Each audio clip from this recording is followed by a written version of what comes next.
ಎಲ್ಲ ವಿದ್ಯಾರ್ಥಿಗಳಿಗೂ ಸ್ವಾಗತ.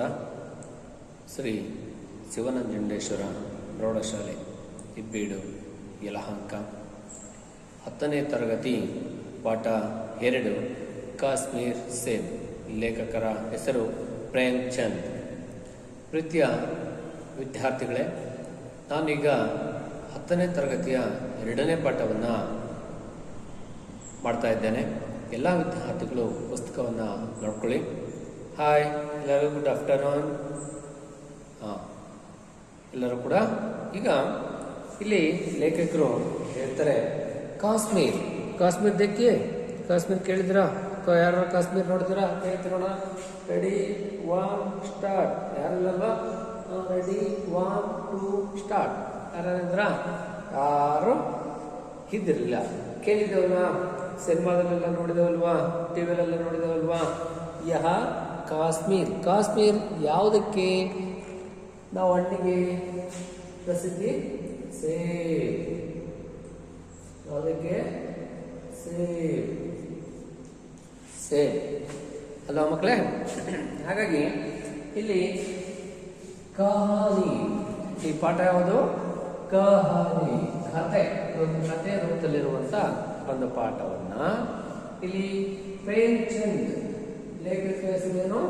ಪ್ರೇಮ್ಚಂದ್ ಅವರು ಬರೆದಿದ್ದಾರೆ. ಹಾಗಾದ್ರೆ ಇದರ ಒಂದು ಆಶಯ ಏನಂತಾರೆ ಪ್ರೇಮ್ಚಂದ್ ಜಿ ಅವರು? इस कहानी में बाजार में लोगों आने वाले दुर्गावती पर प्रकाश डालना गया है और खरीदारी करते सावधानी बरतने की आवश्यकता पर जोर दिया गया है. ಇಲ್ಲಿ ಏನ್ ಹೇಳ್ತಾರಪ್ಪ ಅಂತ ಹೇಳಿದ್ರೆ, ಪ್ರೇಮ್ಚಂದ್ ಅವರ ಕಥೆ ಮೂಲಕ ಆನೆ ವಾಲೆ ಇವತ್ತಿನ ಜನಗಳು ಹೇಗೆ ಮೋಸ ಹೋಗ್ತಾ ಇದ್ದಾರೆ, ಯಾವುದರಲ್ಲಿ? ವ್ಯಾಪಾರದಲ್ಲಿ, ಮಾರುಕಟ್ಟೆಯಲ್ಲಿ. ಒಂದು ವಸ್ತುಗಳನ್ನ ಖರೀದಿ ಮಾಡ್ಬೇಕಾದ್ರೆ ಹೇಗೆ ಖರೀದಿ ಮಾಡಬೇಕು, ಹೇಗೆ ಅದನ್ನ ಆಯ್ಕೆ ಮಾಡ್ಕೋಬೇಕು, ಹೇಗೆ ವ್ಯಾಪಾರ ಮತ್ತೆ ಗ್ರಾಹಕರ ಮಧ್ಯೆ ಮಾತನ್ನ ಆಡಬೇಕು ಅನ್ನೋದನ್ನ ಈ ಒಂದು ಪಾಠದ ಮುಖಾಂತರ ತಿಳಿಸ್ಕೊಡ್ತಾರೆ ಮಕ್ಕಳೇ. ಅವಶ್ಯಕತಾ ಹೈ, ಇದು ಬಹಳ ಅವಶ್ಯಕವಾಗಿ ಇದೆ, ಅವಶ್ಯಕವಾಗಿ ಬೇಕು ಅನ್ನೋದಕ್ಕೆ ಪ್ರೇಮ್ಚಂದ್ ಜಿ ಅವರು ಒಂದು ವ್ಯಾಪಾರ ಮತ್ತೆ ಒಂದು ಮಾರುಕಟ್ಟೆ ಒಳಗಡೆ ಹೇಗೆ ವಸ್ತುಗಳನ್ನು ಖರೀದಿ ಮಾಡಬೇಕು, ಹೇಗೆ ಅದರ ಗುಣಮಟ್ಟವನ್ನು ನಾವು ವೀಕ್ಷಣೆ ಮಾಡಬೇಕು ಅಂತೇಳಿ ಇಲ್ಲೊಂದು ಪಾಠವನ್ನ ಇಟ್ಟಿದ್ದಾರೆ. ಅದೇ ಪಾಠ ಕಾಶ್ಮೀರ್ ಸೇಬ್. ಮೊದಲು ಕವಿ ಪರಿಚಯವನ್ನ, ಲೇಖಕ ಪರಿಚಯವನ್ನ ನೋಡ್ತಾ ಮುಂದೆ ನೋಡೋಣ. ನೋಡ್ಕೊಳ್ಳಿ. लेखक प्रेमचंद जी का जन्म 21 जुलाई 1880 को वाराणसी के पास, किसके पास?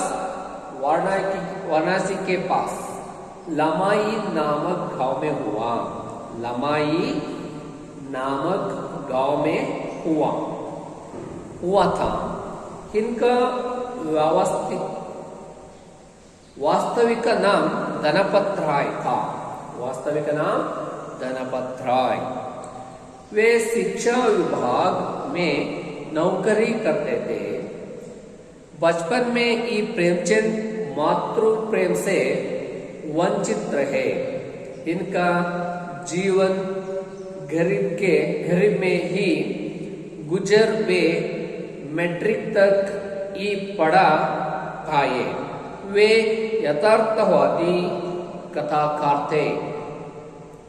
इनकी प्रमुख रचनाएं हैं गोदान, सेवा सदन, गबन, निर्मला, कर्मभूमि आदि इनके प्रमुख उपन्यास हैं. बड़े घर की बेटी नामक दरोगा, पंच परमेश्वर, उसकी रात आदि इनकी प्रसिद्ध कहानियां हैं. प्रेमचंद की कहानियां मानस सरोवर नाम से संकलित है. ಪ್ರೀತಿಯ ವಿದ್ಯಾರ್ಥಿಗಳೇ, ಈ ಒಂದು ಪಾಠದ ಒಳಗಡೆ ನೀವು ನೆನಪಲ್ಲಿಡಬೇಕಾಗಿರೋದೇನಪ್ಪ ಅಂತ ಹೇಳಿದ್ರೆ, ಪ್ರೇಮಚಂದ್ ಜಿ ಅವರ ಜನ್ಮ ಕಬ್ ಹೈ, ಕಹಾ ಕಬ್ ಅಂತ ಹೇಳ್ತಾರೆ. ಕಹಾ ಅಂದ್ರೆ ಎಲ್ಲಿ, ಕಬ್ ಅಂದ್ರೆ ಎಷ್ಟರಲ್ಲಿ ಅಂತೇಳಿ. ಅದಕ್ಕೆ ನೀವು ಬರೆಯಬೇಕು 31 ಜುಲೈ 1880, 1880. ಇದು ನೆನಪಲ್ಲಿ ಇಟ್ಕೋಬೇಕು. ನೆಕ್ಸ್ಟ್ ಸೆಕೆಂಡ್, ಅವರ ವಾಸ್ತವಿಕ ನಾಮ, ಅವರ ಮೂಲ ಹೆಸರು ಏನು? ಅವರ ಮೂಲ ಹೆಸರು ಧನಪತ್ ರಾಯ್ था. अंडरलाइन दीजिए, धनपत राय. नेक्स्ट, इनकी प्रमुख रचनाएं है. ಅವರ ಪ್ರಮುಖವಾಗಿ ಬರೆದಿರುವಂತಹ ರಚನೆಗಳು ಯಾವ್ಯಾವು ಅಥವಾ ಕೌನ್ ಕೌನ್ ಸೆ ಅಂತ ಕೇಳ್ತಾರೆ. ನೀವು ಹೇಳ್ಬೇಕಿಲ್ಲಿ ಗೋದಾನ್, ಸೇವಾ ಸದನ್, ಗಬನ್, ನಿರ್ಮಲಾ, कर्मभूमि आदि इनके प्रमुख उपन्यास है. ಇಷ್ಟಕ್ಕಿಂತ ಹೆಚ್ಚು ಉಪನ್ಯಾಸಗಳನ್ನ ಇಲ್ಲಿ ಯಾರು ಪ್ರೇಮಚಂದ್ ಜಿ ಅವರು ಬರೆದಿದ್ದಾರೆ. ನೆಕ್ಸ್ಟ್, ಅವರು बड़े घर की बेटी नामक दोरोंग, पंच परमेश्वर, उसकी रात आदि प्रसिद्ध कहानियां हैं. ಇವು ಅವರು ಬರೆದಂತ ಪ್ರಸಿದ್ಧ ಕಹಾನಿಗಳು. ಕಹಾನಿ ಅಂದ್ರೆ ಕಥೆಗಳು. प्रेमचंद जी की कहानी मानस सरोवर नाम से संकलित है. ಈ ಒಂದು ಪಾಠವನ್ನ ಮಾನಸ ಸರೋವರ ಸಂಕಲನದಿಂದ ಆಯ್ದುಕೊಳ್ಳಲಾಗಿದೆ. ಎಷ್ಟು ಮಕ್ಕಳೇ, ಪ್ರೇಮಚಂದ್ ಜಿ ಅವರ ಒಂದು ಲೇಖಕ ಪರಿಚಯ. ಹಾಗೆಯೇ ನಾವೀಗ ಈ ಪಾಠದ ಆಶಯವನ್ನು ಅವ್ರು ಏನ್ ಹೇಳ್ತಾರಪ್ಪ ಅಂತ ಹೇಳಿದ್ರೆ, लेखक अपना अनुभव के बताते हुए पाठों को सचेतन करते हैं. ಅನುಭವ, ಅವರ ಜೀವನದಲ್ಲಿ ಆಗಿರುವಂತ ಅನುಭವ ಒಂದು ಘಟನೆಯನ್ನ ಇಲ್ಲಿ ಈ ಪಾಠದ ಮುಖಾಂತರ ನಿಮ್ಮೆಲ್ಲರ ಹತ್ರನೂ ಕೂಡ ಹಂಚ್ಕೊಳ್ತಾ ಇದ್ದಾರೆ. ಹಾಗೆ ಬಾದ್ಮೆ अगर खरीदारी करते समय नहीं बरते तो धोखा खाने की संभावना होती है. ಅದರಿಂದ ಹೇಗೆ ನಾವು ವಂಚಿತರಾಗ್ತೇವೆ, ಮತ್ತೆ ಅದರಿಂದ ವಂಚಿತರಾದ ನಂತರ ಅದಕ್ಕೆ ಪರಿಹಾರ ಏನು, ಅದು ಹೇಗೆ ನಾವು ಅದನ್ನ ಸರಿಪಡಿಸ್ಕೋಬೇಕು ಅನ್ನೋ ಮಾತನ್ನು ಕೂಡ ಇಲ್ಲಿ ಅವರು ಹೇಳ್ತಾರೆ. ಈಗ ಪಾಠವನ್ನ ನೋಡ್ತಾ ಹೋಗೋಣ ಮಕ್ಕಳೇ. ಕಿತಾಬ್ देखिए. कल शाम को चौका में 2-4 जरूरी चीजें खरीदने गया था. पंजाबी में फरेश की दुकानदारों ने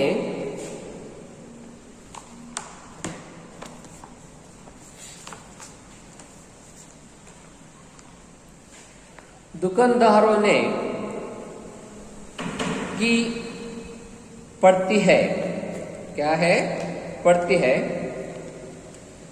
दुकानदार पर बहुत अच्छे रंगदार गुलाबी सेब सजे हुए नजर आए. जी लालच उठा. आजकल शिक्षित समाज में विटामिन और प्रोटीन के शब्दों में विचार करने की प्रवृत्ति हो गई है. टमाटो को पहले कोई भी नहीं पूछता, अब टमाटो भोजना का गई है.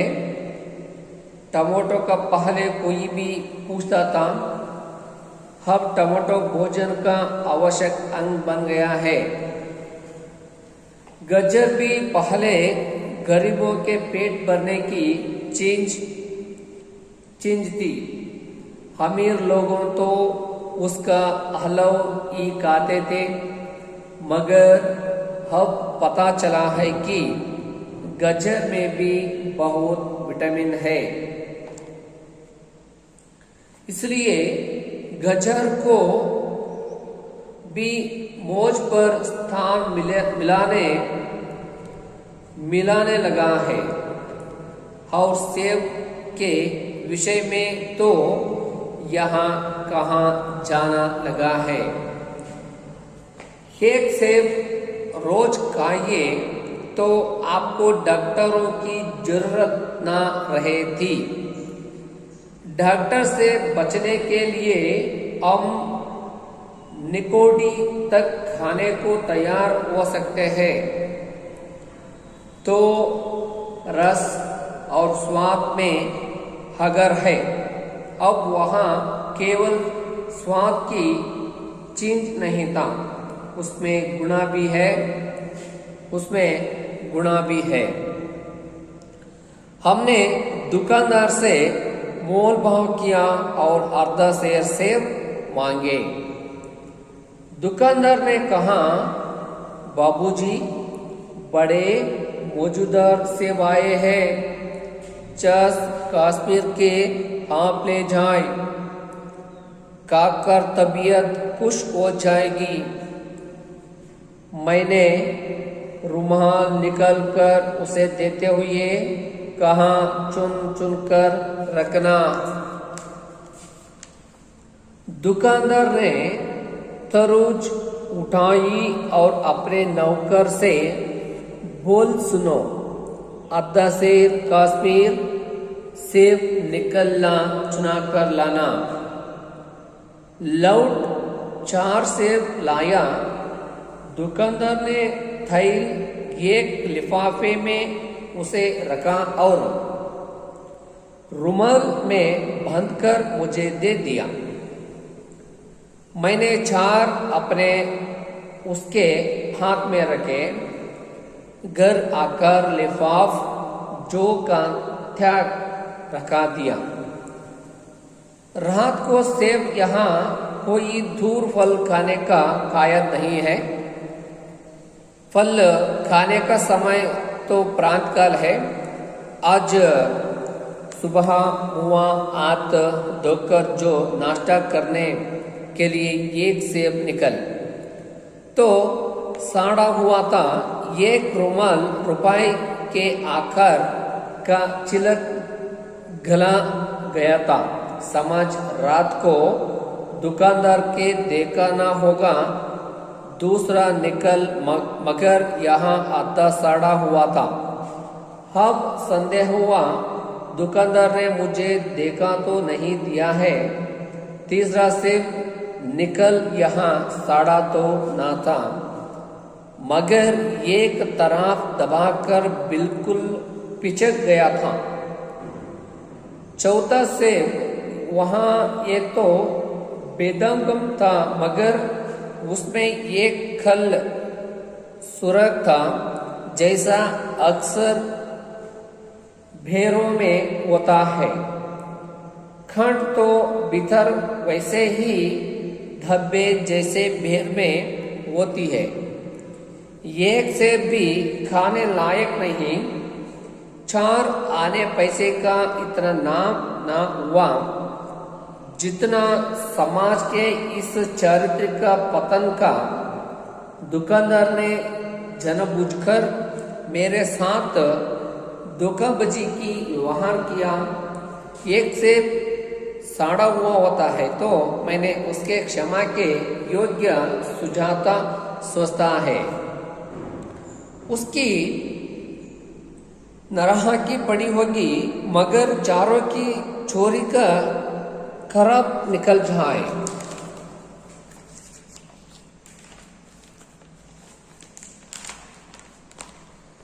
यहाँ तो साफ धोखा है, मगर इस धोखे में मेरा भी सहयोग था। मेरा उसके हाथ में रुमाल रखा देना प्रेरणा थी। उसने भांप लिया कि यहाँ महाशया आपकी आंखें से काम लेने वाले जीव नहीं है, और ना इतने चौकस है कि घर से लौटने आए। आदमी बेईमान तभी करता है जब उसे अवसर मिलता है बेईमानी का अवसर देना, चाहे वहाँ अपने ढीलेपन से यहाँ सहज विश्वास से बेईमानी में सहायक देना है, चाहे वहाँ अपने टेलेपन से ही यहाँ सहज विश्वास के बेईमानी कर्मचारियों तो अब कोई विश्वास नहीं करता। किसी थाने यहाँ काचहारिता म्यूनसिपालिटी में चले जाएं, अपनी ऐसे दुर्गति होगी कि आप बड़ी से बड़ी हानि उठाकर भी उधर जाएंगे। पहले ऐसा नहीं था। व्यापारियों की शाखा बना हुई थी तो थैल में चाहे चटक आधा चटक कांस ले, लेकिन आप उन्हें 5 की जगह भूल से 10 के नोट दे आते तो आपको घबराने की कोई जरूरत ना थी। आपके रुपए सुरक्षित थे। मुझे याद है एक बार मैंने मुहर्रम के मेले में एक दुकानदार से 1 पैसे की रेवड़ियाँ ली थी और पैसे की जगह हाटाने दे आया था। घर आकर जब अपनी भूल मालूम हुई तो दुकानदार के पास दौड़ गया। आशा नहीं थी कि वहाँ आटा नहीं लौटेगा, लेकिन उसने प्रसन्न चित्ता से हाटानी लौट दी और मुझसे क्षमा मांगी। और यहाँ कश्मीर सेब के नाम से साड़े हुए से सेब बेचे जाते हैं। मुझे आशा है पाटका बाजार में जाकर मेरी तरह हांके ना बंद कर लिया करेंगे। यहाँ तो उन्हें कश्मीर सेब ही मिलेंगे। ವಿದ್ಯಾರ್ಥಿಗಳೇ, ಕಾಶ್ಮೀರ್ ಸೇಬ್ ಪಾಠವನ್ನು ಈಗ ನೋಡಿದ್ದೀವಿ. ಬಾದ್ಮೆ ಅದರ ಒಂದು ಕನ್ನಡದ ಸಾರಾಂಶವನ್ನು ನೋಡ್ತಾ ಹೋಗೋಣ. ಈ ಕಥೆಯಲ್ಲಿ ಒಂದು ಮಾರುಕಟ್ಟೆಯಲ್ಲಿ ಆಗುವಂತಹ ಮೋಸ ಮತ್ತು ವಂಚನೆ ಬಗ್ಗೆ ತಿಳಿಸಲಾಗಿದೆ. ವಸ್ತುಗಳನ್ನು ಖರೀದಿ ಮಾಡುವಾಗ ಸಮಯದಲ್ಲಿ ಎಚ್ಚರಿಕೆ ವಹಿಸುವ ಅವಶ್ಯಕತೆಯ ಬಗ್ಗೆ ಒತ್ತು ಕೊಡಲಾಗಿದೆ. ನನ್ನ ಸಾಯಂಕಾಲ ಸರ್ಕಲ್ನಲ್ಲಿ 2 ರಿಂದ 4 ಅಗತ್ಯ ಇರುವ ವಸ್ತುಗಳನ್ನು ಖರೀದಿಸಲು ಹೋಗಿದ್ದೆ. ಪಂಜಾಬಿನ ಹಣ್ಣು ಅಲಂಕಾರವಾಗಿ ಇಟ್ಟಿರುವುದು ಕಂಡು ಬಂದಿತು. ಮನಸ್ಸಿನಲ್ಲಿ ಆಸೆ ಉಂಟಾಯಿತು. ಇಂದಿನ ವಿದ್ಯಾವಂತ ಸಮಾಜದಲ್ಲಿ ವಿಟಮಿನ್ ಹಾಗೂ ಪ್ರೋಟೀನ್ ಎಂಬ ಶಬ್ದಗಳ ವಿಚಾರ ಮಾಡುವ ಪ್ರವೃತ್ತಿ ನಡೆಯುತ್ತಿದೆ. ಟೊಮೊಟೊ ಹಣ್ಣನ್ನು ಮೊದಲು ಯಾರೂ ಕೇಳುತ್ತಿರಲಿಲ್ಲ. ಈಗ ಟೊಮೊಟೊ ಹಣ್ಣು ಭೋಜನಕ್ಕೆ ಅವಶ್ಯಕವಾದಂಥ ಅಂಗವಾಗಿದೆ. ಗಜ್ಜರಿಯು ಸಹ ಮೊದಲು ಬಡವರಿಗೆ ಹೊಟ್ಟೆ ತುಂಬುವ ವಸ್ತುವಾಗಿತ್ತು. ಆಗ ಶ್ರೀಮಂತರು ಅದರ ಅಲ್ಪ ಮಾತ್ರವೇ ತಿನ್ನುತ್ತಿದ್ದರು. ಆದರೆ ಈಗ ತಿಳಿದು ಬಂದಿರುವುದೇನೆಂದರೆ ಗಜ್ಜರಿಯೂ ಸಹ ಬಹಳಷ್ಟು ವಿಟಮಿನ್ಗಳಿವೆ. ಆದ್ದರಿಂದ ಗಜ್ಜರಿಗಳಿಗೂ ಸಹ ಸ್ಥಾನ ದೊರಕಿದೆ.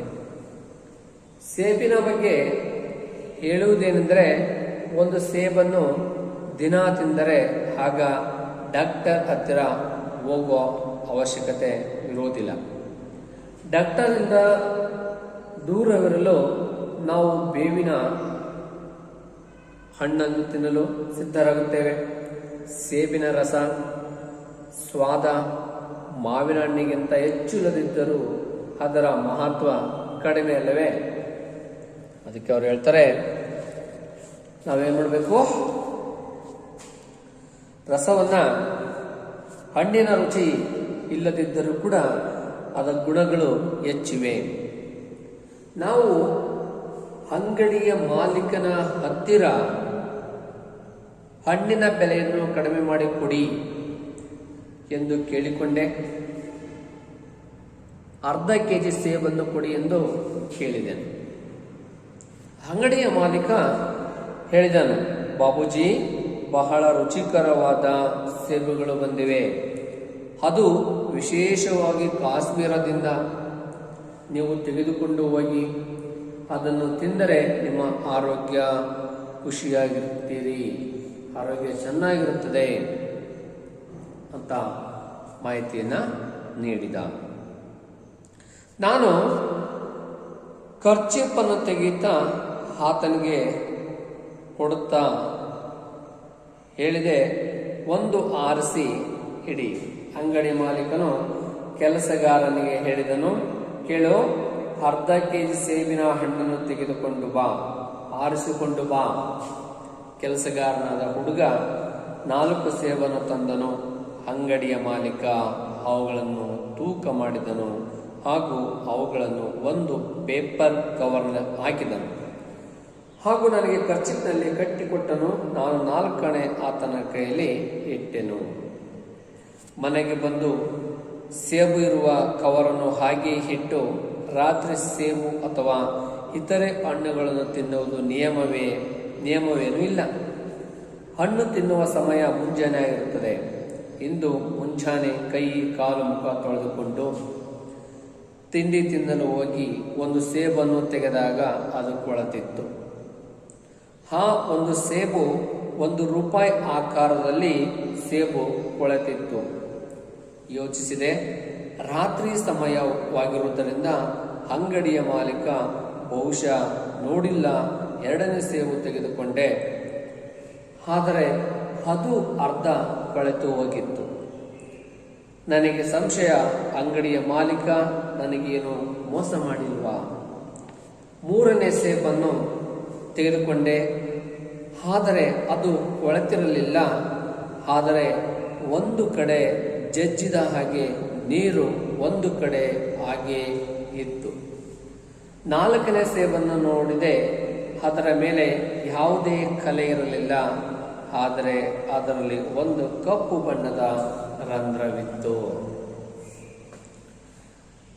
4ನೇ ಹಣ್ಣನ್ನು ನೋಡಿದಾಗ ಅದರ ಮೇಲೆ ಯಾವುದೇ ಕಲೆ ಇರಲಿಲ್ಲ. ಆದರೆ ಅದರಲ್ಲಿ ಒಂದು ಕಪ್ಪು ರಂಧ್ರವಿತ್ತು. ಹೇಗೆ ಎಂದರೆ ಬೊರೆ ಹಣ್ಣಿನ ರೀತಿ ಇತ್ತು. ಬಾರೆಹಣ್ಣು ಹಣ್ಣನ್ನು ಕತ್ತರಿಸಿದಾಗ ಯಾವ ರೀತಿ ಬಾರೆಹಣ್ಣಿನ ಕಲೆ ಇರುತ್ತದೆ, ಅದರಲ್ಲಿ ಆ ರೀತಿ ಇತ್ತು. ಒಂದು ಸೇಬು ಹಣ್ಣನ್ನು ಸಹ ತಿನ್ನಲು ಯೋಗ್ಯವಾಗಿರಲಿಲ್ಲ. 4 ಆಣೆ ಪೈಸೆ ನಷ್ಟವಾಗಿರುವುದರಿಂದ ದುಃಖವೇನೂ ಆಗಲಿಲ್ಲ. ಆದರೆ ಸಮಾಜದಲ್ಲಿ ಈ ರೀತಿ ನಡತೆಯಲ್ಲಿ ಕುಸಿತ ಉಂಟಾಗಲು ಈ ರೀತಿಯ ಮನಸ್ಸಿಗೆ ದುಃಖವಾಯಿತು. ಅಂಗಡಿಯ ಮಾಲೀಕ ಉದ್ದೇಶಪೂರ್ವಕವಾಗಿ ನನಗೆ ಮೋಸ ಮಾಡಿದನು. ಒಂದು ವೇಳೆ ಒಂದು ಸೇಬು ಕೊಳೆತರೆ ಅದನ್ನು ನಾನು ಕ್ಷಮಿಸಬಹುದು ಎಂದು ಅರ್ಥ ಮಾಡಿಕೊಂಡೆ. ಬಹುಶಃ ಆತ ನೋಡಿಲ್ಲ ಎಂದು ಭಾವಿಸುತ್ತಿದ್ದೆ. ಆದರೆ 4 ಸೇಬು ಕೆಟ್ಟು ಹೋಗಿರುವುದರಿಂದ ನನಗೆ ವಂಚನೆ ಆಗಿರುವುದು ಸ್ಪಷ್ಟವಾಗಿದೆ. ಆದರೆ ಈ ಮೋಸ ವಂಚನೆಯಲ್ಲಿ ನನ್ನದು ಸಹ ಸಹಕಾರ ಇತ್ತು. ನಾನು ಅಂಗಡಿಯ ಮಾಲೀಕನ ಕೈಯಲ್ಲಿ ಖರ್ಚಿಪ್ಪನ್ನು ಇಡುವುದು ಆತನಿಗೆ ಮೋಸ ಮಾಡುವುದಕ್ಕೆ ಒಂದು ಪ್ರೇರಣೆಯಾಗಿತ್ತು. ಆತ ಮೇಲಿನ ನೋಟುಗಳನ್ನು ನನ್ನನ್ನು ಅರ್ಥ ಮಾಡಿಕೊಂಡಿದ್ದು ಏನೆಂದರೆ, ಈ ಮಾನ್ಯರು ನನ್ನ ಕಣ್ಣಿನಿಂದ ಕೆಲಸ ತೆಗೆದುಕೊಳ್ಳುವ ಜೀವಿಯಾಗಿಲ್ಲ ಹಾಗೂ ಇಷ್ಟು ಜಾಗೃತ ವ್ಯಕ್ತಿಯು ಎಲ್ಲ ಕೊಳೆತಿರುವ ಸೇಬಿನ ಹಣ್ಣುಗಳನ್ನು ವಾಪಸ್ ಮಾಡಲು ಬರುವವರು ಇಲ್ಲ. ಮನುಷ್ಯ ಆವಾಗಲೇ ಮೋಸ ವಂಚನೆಗೆ ಅವಕಾಶ ಮಾಡಿಕೊಳ್ಳುವುದು. ಇದು ನಮ್ಮಲ್ಲಿರುವ ಸಡಿಲು ಇರುವ ಪ್ರವೃತ್ತಿ ಅಥವಾ ಸಹಜ ವಿಶ್ವಾಸ ಇದ್ದರೆ ಮೋಸ, ವಂಚನೆ,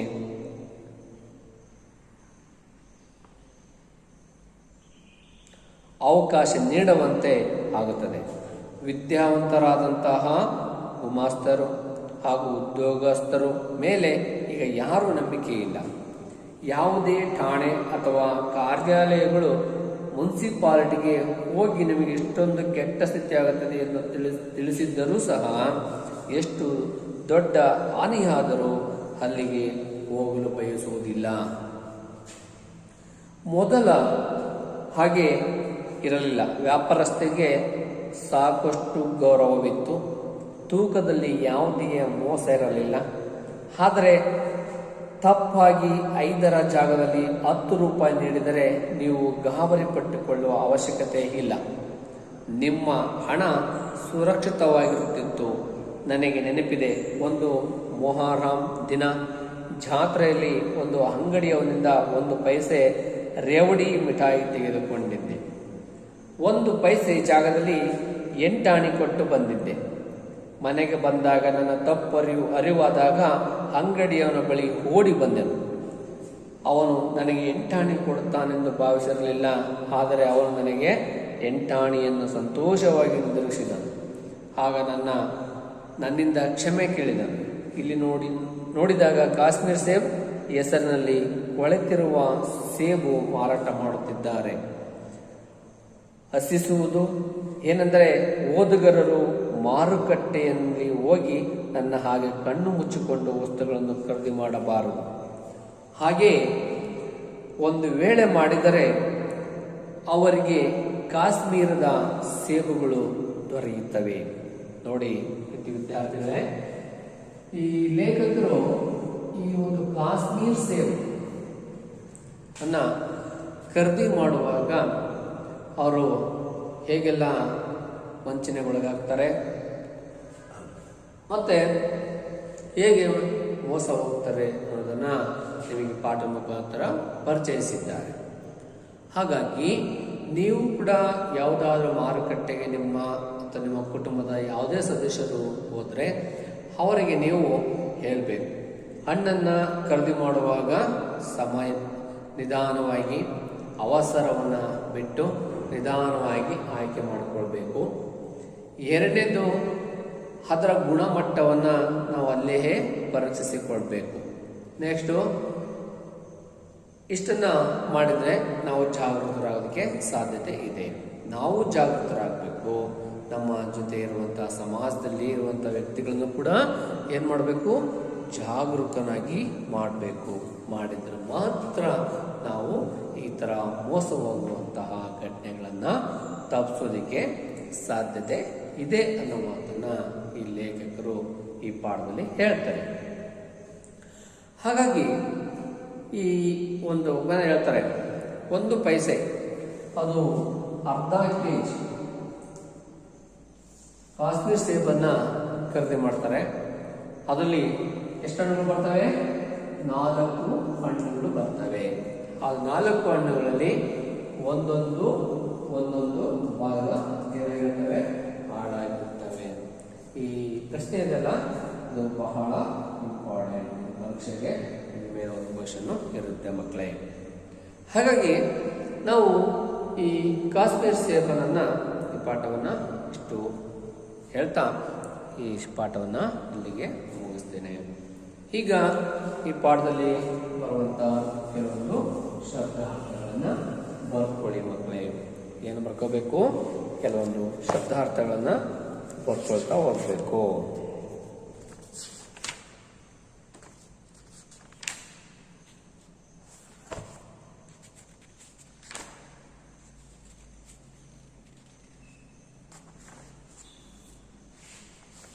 ಫಸ್ಟ್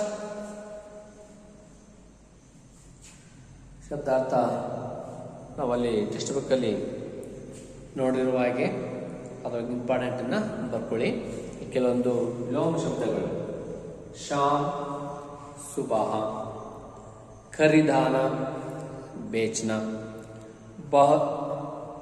ಬಹುತ್ ಕಮ್, अच्छा बुरा, शिक्षिता अशिक्षिता, गरीब अमीर, रात दिन, आवश्यक अनावश्यक, संदेश निसंदेश, साफ गंध, बेईमान ईमानदार, विश्वास अविश्वास, सहयोग असहयोग, हानि ಲಾಭ, ಪಾಸ್ ದೂರ್.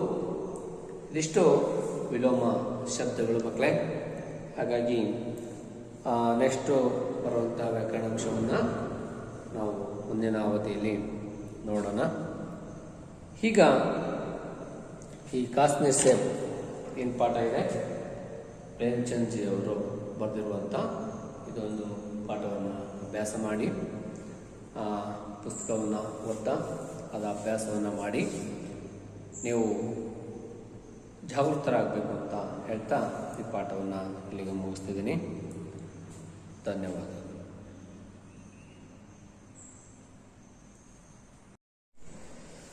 ಎಲ್ಲ ವಿದ್ಯಾರ್ಥಿಗಳಿಗೂ ಸ್ವಾಗತ.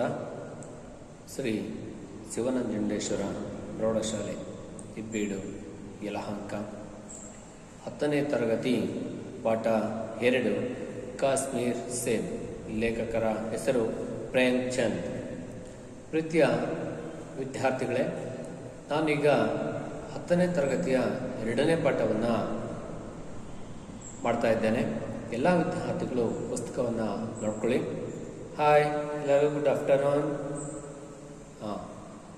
ಎಲ್ಲರೂ ಕೂಡ ಈಗ ಇಲ್ಲಿ ಲೇಖಕರು ಹೇಳ್ತಾರೆ ಕಾಶ್ಮೀರ್. ಕಾಶ್ಮೀರ್ ದೇಖಿಯೇ, ಕಾಶ್ಮೀರ್ ಕೇಳಿದ್ರಾ?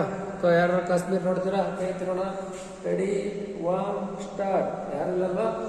Ready 1 2 start. ಯಾರಿದ್ರ? ಯಾರು ಇದ್ದಿರಲಿಲ್ಲ. ಕೇಳಿದ್ದೇವಲ್ವಾ? ಸಿನಿಮಾದಲ್ಲೆಲ್ಲ ನೋಡಿದೇವಲ್ವಾ? ಟಿವಿಯಲ್ಲೆಲ್ಲ ನೋಡಿದೇವಲ್ವಾ? ಯಹ ಕಾಶ್ಮೀರ್. ಕಾಶ್ಮೀರ್ ಯಾವುದಕ್ಕೆ? ನಾವು ಹಣ್ಣಿಗೆ ಪ್ರಸಿದ್ಧಿ ಸೇಬ್. ಯಾವುದಕ್ಕೆ? ಸೇಬ್. ಸೇಬ್ ಅಲ್ವಾ ಮಕ್ಕಳೇ? ಹಾಗಾಗಿ ಇಲ್ಲಿ ಕಹಾನಿ, ಈ ಪಾಠ ಯಾವುದು? ಕಹಾನಿ, ಕಥೆ. ಒಂದು ಕಥೆ ರೂಪದಲ್ಲಿರುವಂತ ಒಂದು ಪಾಠವನ್ನ ಇಲ್ಲಿ ಪ್ರೇಮ್ಚಂದ್, ಲೇಖಕ ಹೆಸರೇನು? ಪ್ರೇಮ್ಚಂದ್ ಅವರು ಬರೆದಿದ್ದಾರೆ. ಹಾಗಾದ್ರೆ ಇದರ ಒಂದು ಆಶಯ ಏನಂತಾರೆ ಪ್ರೇಮ್ಚಂದ್ ಜಿ ಅವರು?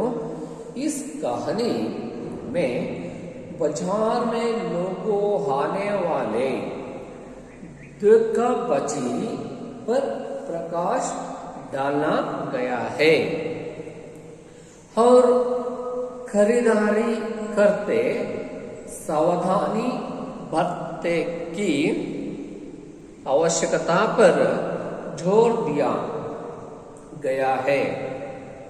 ಇಲ್ಲಿ ಏನ್ ಹೇಳ್ತಾರಪ್ಪ ಅಂತ ಹೇಳಿದ್ರೆ, ಪ್ರೇಮ್ಚಂದ್ ಅವರ ಕಥೆ ಮೂಲಕ ಆನೆ ವಾಲೆ ಇವತ್ತಿನ ಜನಗಳು ಹೇಗೆ ಮೋಸ ಹೋಗ್ತಾ ಇದ್ದಾರೆ, ಯಾವುದಲ್ಲಿ? ವ್ಯಾಪಾರದಲ್ಲಿ, ಮಾರುಕಟ್ಟೆಯಲ್ಲಿ. ಒಂದು ವಸ್ತುಗಳನ್ನ ಖರೀದಿ ಮಾಡ್ಬೇಕಾದ್ರೆ ಹೇಗೆ ಖರೀದಿ ಮಾಡಬೇಕು, ಹೇಗೆ ಅದನ್ನ ಆಯ್ಕೆ ಮಾಡ್ಕೋಬೇಕು, ಹೇಗೆ ವ್ಯಾಪಾರ ಮತ್ತೆ ಗ್ರಾಹಕರ ಮಧ್ಯೆ ಮಾತನ್ನ ಆಡಬೇಕು ಅನ್ನೋದನ್ನ ಈ ಒಂದು ಪಾಠದ ಮುಖಾಂತರ ತಿಳಿಸ್ಕೊಡ್ತಾರೆ ಮಕ್ಕಳೇ. ಅವಶ್ಯಕತಾ ಹೈ, ಇದು ಬಹಳ ಅವಶ್ಯಕವಾಗಿ ಇದೆ, ಅವಶ್ಯಕವಾಗಿ ಬೇಕು ಅನ್ನೋದಕ್ಕೆ ಪ್ರೇಮ್ಚಂದ್ ಜಿ ಅವರು ಒಂದು ವ್ಯಾಪಾರ ಮತ್ತೆ ಒಂದು ಮಾರುಕಟ್ಟೆ ಒಳಗಡೆ ಹೇಗೆ ವಸ್ತುಗಳನ್ನು ಖರೀದಿ ಮಾಡಬೇಕು, ಹೇಗೆ ಅದರ ಗುಣಮಟ್ಟವನ್ನು ನಾವು ವೀಕ್ಷಣೆ ಮಾಡಬೇಕು ಅಂತೇಳಿ ಇಲ್ಲೊಂದು ಪಾಠವನ್ನ ಇಟ್ಟಿದ್ದಾರೆ. ಅದೇ ಪಾಠ ಕಾಶ್ಮೀರ್ ಸೇಬ್. ಮೊದಲು ಕವಿ ಪರಿಚಯವನ್ನ, ಲೇಖಕ ಪರಿಚಯವನ್ನ ನೋಡ್ತಾ ಮುಂದೆ ನೋಡೋಣ. ನೋಡ್ಕೊಳ್ಳಿ. लेखक प्रेमचंद जी का जन्म 21 जुलाई 1880 को वाराणसी के पास, किसके पास? वाराणसी के पास लमाई नामक गांव में हुआ। लमाई नामक गांव में हुआ हुआ था। इनका वास्तविक नाम धनपत राय था। वास्तविक नाम धनपत राय। वे शिक्षा विभाग में नौकरी करते थे। बचपन में ही प्रेमचंद मातृ प्रेम से वंचित रहे। इनका जीवन गरीब में ही गुजर। वे मैट्रिक तक ही पढ़ा पाए। वे यथार्थवादी कथाकार थे। इनकी प्रमुख रचनाएं हैं गोदान, सेवा सदन, गबन, निर्मला, कर्मभूमि आदि इनके प्रमुख उपन्यास है। बड़े घर की बेटी, नामक दरोगा, पंच परमेश्वर, उसकी रात आदि इनकी प्रसिद्ध कहानियां हैं। प्रेमचंद की कहानियां मानस सरोवर नाम से ಸಂಕಲಿತ है। ಪ್ರೀತಿಯ ವಿದ್ಯಾರ್ಥಿಗಳೇ, ಈ ಒಂದು ಪಾಠದ ಒಳಗಡೆ ನೀವು ನೆನಪಲ್ಲಿಡಬೇಕಾಗಿರೋದೇನಪ್ಪ ಅಂತ ಹೇಳಿದ್ರೆ, ಪ್ರೇಮಚಂದ್ ಜಿ ಅವರ ಜನ್ಮ ಕಬ್ है, ಕಹಾ ಕಬ್ ಅಂತ ಹೇಳ್ತಾರೆ। ಕಹಾ ಅಂದ್ರೆ ಎಲ್ಲಿ, ಕಬ್ ಅಂದ್ರೆ ಎಷ್ಟರಲ್ಲಿ ಅಂತೇಳಿ, ಅದಕ್ಕೆ ನೀವು ಬರೆಯಬೇಕು 31 ಜುಲೈ 1880, 1880 ಇದು ನೆನಪಲ್ಲಿ ಇಟ್ಕೋಬೇಕು। ನೆಕ್ಸ್ಟ್ ಸೆಕೆಂಡ್, ಅವರ ವಾಸ್ತವಿಕ ನಾಮ, ಅವರ ಮೂಲ ಹೆಸರು ಏನು? ಅವರ ಮೂಲ ಹೆಸರು धनपत राय था। अंडरलाइन दीजिए, धनपत राय। नेक्स्ट, इनकी प्रमुख रचनाएं है और ಪ್ರಮುಖವಾಗಿ ಬರೆದಿರುವಂತ ರಚನೆಗಳು ಯಾವ್ಯಾವು ಅಥವಾ ಕೌನ್ ಕೌನ್ ಸೆ ಅಂತ ಕೇಳ್ತಾರೆ। ನೀವು ಹೇಳ್ಬೇಕಿಲ್ಲಿ गोदान, सेवा सदन, गबन, निर्मला, कर्मभूमि आदि इनके प्रमुख उपन्यास है। ಇಷ್ಟಕ್ಕಿಂತ ಹೆಚ್ಚು ಉಪನ್ಯಾಸಗಳನ್ನ ಇಲ್ಲಿ ಯಾರು ಪ್ರೇಮಚಂದ್ ಜಿ ಅವರು ಬರೆದಿದ್ದಾರೆ। नेक्स्ट, और बड़े घर की बेटी नामक दोरोंग, पंच परमेश्वर, उसकी रात आदि प्रसिद्ध कहानियां हैं। ಇವು ಅವರು ಬರೆದಂತ ಪ್ರಸಿದ್ಧ ಕಹಾನಿಗಳು। ಕಹಾನಿ ಅಂದ್ರೆ ಕಥೆಗಳು। प्रेमचंद जी की कहानी मानस सरोवर नाम से संकलित है। ಈ ಒಂದು ಪಾಠವನ್ನ ಮಾನಸ ಸರೋವರ ಸಂಕಲನದಿಂದ ಆಯ್ದುಕೊಳ್ಳಲಾಗಿದೆ। ಎಷ್ಟು ಮಕ್ಕಳೇ, ಪ್ರೇಮಚಂದ್ ಜಿ ಅವರ ಒಂದು ಲೇಖಕ ಪರಿಚಯ। ಹಾಗೆಯೇ ನಾವೀಗ ಈ ಪಾಠದ ಆಶಯವನ್ನು ಅವ್ರು ಏನ್ ಹೇಳ್ತಾರಪ್ಪ ಅಂತ ಹೇಳಿದ್ರೆ, लेखक अपना अनुभव के बताते हुए पाठों को सचेतन करते हैं। ಅನುಭವ, ಅವರ ಜೀವನದಲ್ಲಿ ಆಗಿರುವಂತ ಅನುಭವ ಒಂದು ಘಟನೆಯನ್ನ ಇಲ್ಲಿ ಈ ಪಾಠದ ಮುಖಾಂತರ ನಿಮ್ಮೆಲ್ಲರ ಹತ್ರನೂ ಕೂಡ ಹಂಚ್ಕೊಳ್ತಾ ಇದ್ದಾರೆ। ಹಾಗೆ ಬಾದ್ಮೆ अगर खरीदारी करते समय नहीं बरते तो धोखा खाने की संभावना होती है। ಅದರಿಂದ ಹೇಗೆ ನಾವು ವಂಚಿತರಾಗ್ತೇವೆ, ಮತ್ತೆ ಅದರಿಂದ ವಂಚಿತರಾದ ನಂತರ ಅದಕ್ಕೆ ಪರಿಹಾರ ಏನು, ಅದು ಹೇಗೆ ನಾವು ಅದನ್ನ ಸರಿಪಡಿಸ್ಕೋಬೇಕು ಅನ್ನೋ ಮಾತನ್ನು ಕೂಡ ಇಲ್ಲಿ ಅವರು ಹೇಳ್ತಾರೆ। ಈಗ ಪಾಠವನ್ನ ನೋಡ್ತಾ ಹೋಗೋಣ ಮಕ್ಕಳೇ। ಕಿತಾಬ್ देखिए। कल शाम को चौका में 2-4 जरूरी चीजें खरीदने गया था। पंजाबी में फरेश की दुकानदारों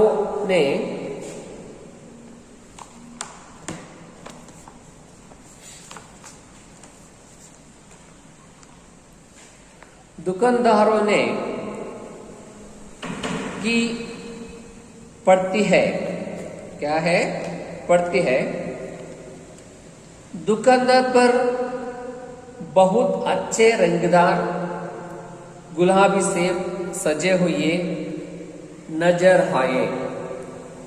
जी लालच झूठा आजकल शिक्षित समाज में विटामिन और प्रोटीन के शब्दों में विचार करने की प्रवृत्ति हो गई है। टमाटो को पहले कोई भी नहीं पूछता, अब टमाटो भोजना का गई है। टमाटो का पहले कोई भी पूछता था, अब टमाटो भोजन का आवश्यक अंग बन गया है। गाजर भी पहले गरीबों के पेट भरने की चीज थी। अमीर लोगों तो उसका हलवा ही खाते थे, मगर अब पता चला है कि गाजर में भी बहुत विटामिन है। इसलिए गाजर को भी मोज पर स्थान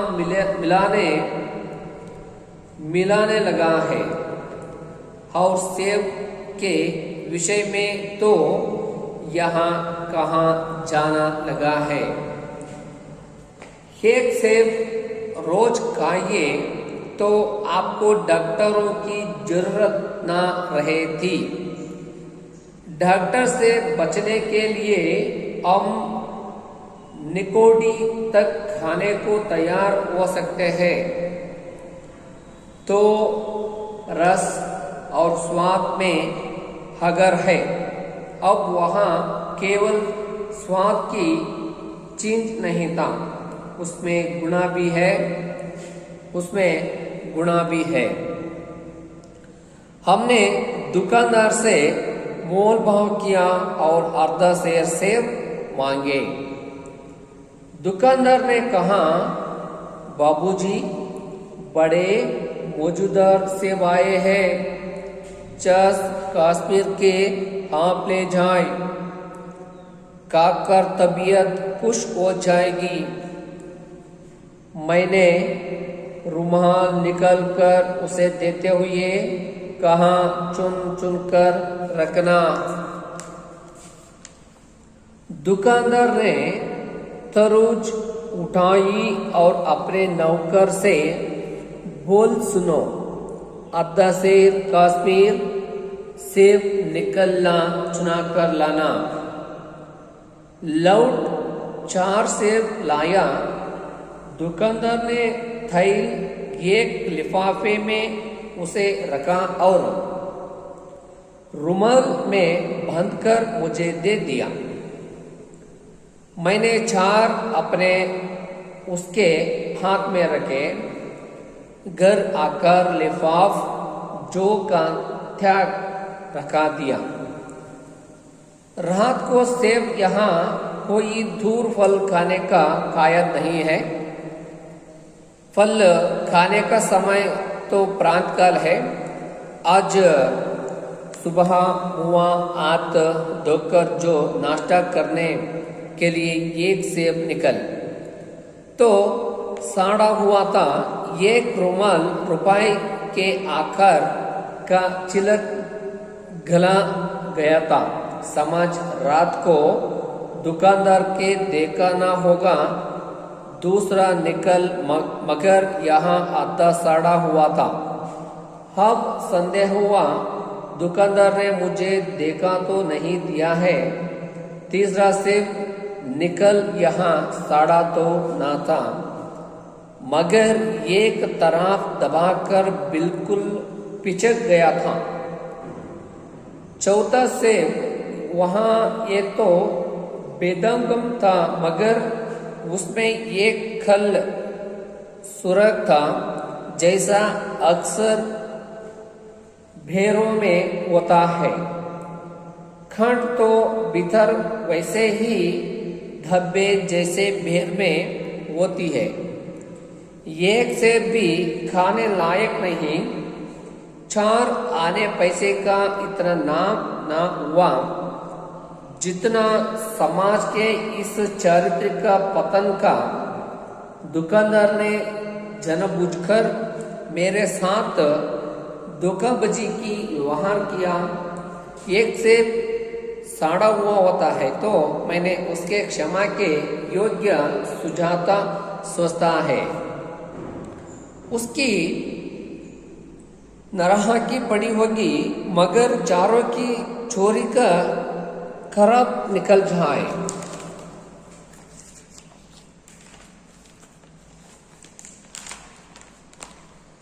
यहाँ तो सांप धोखा है मगर इस धोखे में मेरा भी सहयोग था।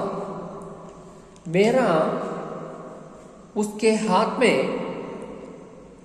रुमाल रखा देना प्रेरणा थी।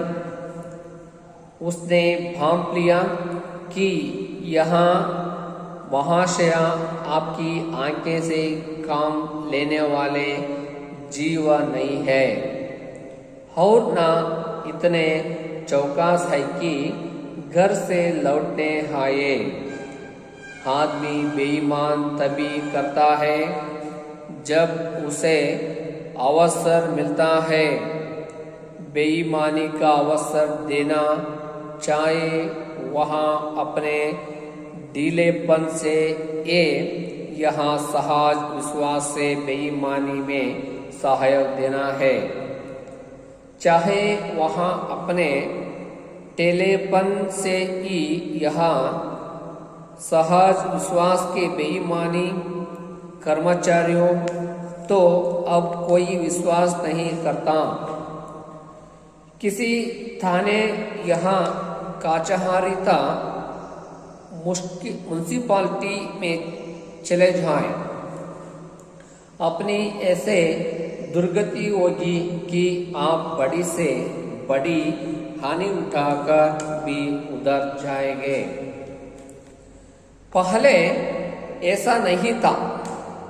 व्यापारियों की शाखा बना हुई थी तो थैल में चाहे चटक आधा चटक कांस ले, लेकिन आप उन्हें 5 की जगह भूल से 10 के नोट दे आते तो आपको घबराने की कोई जरूरत ना थी।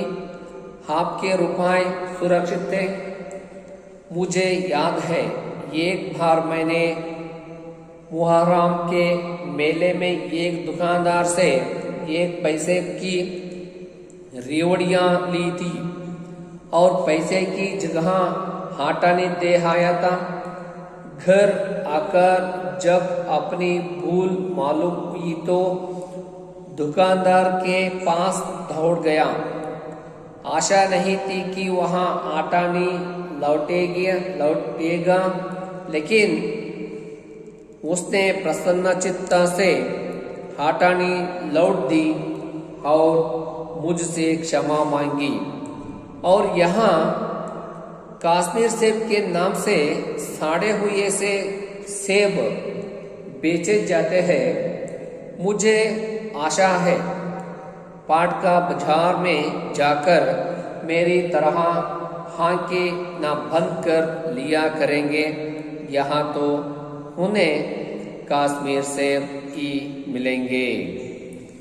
ವಿದ್ಯಾರ್ಥಿಗಳೇ, ಕಾಶ್ಮೀರ್ ಸೇಬ್ ಪಾಠವನ್ನು ಈಗ ನೋಡಿದ್ದೀವಿ. ಬಾದ್ಮೆ ಅದರ ಒಂದು ಕನ್ನಡದ ಸಾರಾಂಶವನ್ನು ನೋಡ್ತಾ ಹೋಗೋಣ. ಈ ಕಥೆಯಲ್ಲಿ ಒಂದು ಮಾರುಕಟ್ಟೆಯಲ್ಲಿ ಆಗುವಂತಹ ಮೋಸ ಮತ್ತು ವಂಚನೆ ಬಗ್ಗೆ ತಿಳಿಸಲಾಗಿದೆ. ವಸ್ತುಗಳನ್ನು ಖರೀದಿ ಮಾಡುವಾಗ ಸಮಯದಲ್ಲಿ ಎಚ್ಚರಿಕೆ ವಹಿಸುವ ಅವಶ್ಯಕತೆಯ ಬಗ್ಗೆ ಒತ್ತು ಕೊಡಲಾಗಿದೆ. ನನ್ನ ಸಾಯಂಕಾಲ ಸರ್ಕಲ್ನಲ್ಲಿ 2 ರಿಂದ 4 ಅಗತ್ಯ ಇರುವ ವಸ್ತುಗಳನ್ನು ಖರೀದಿಸಲು ಹೋಗಿದ್ದೆ.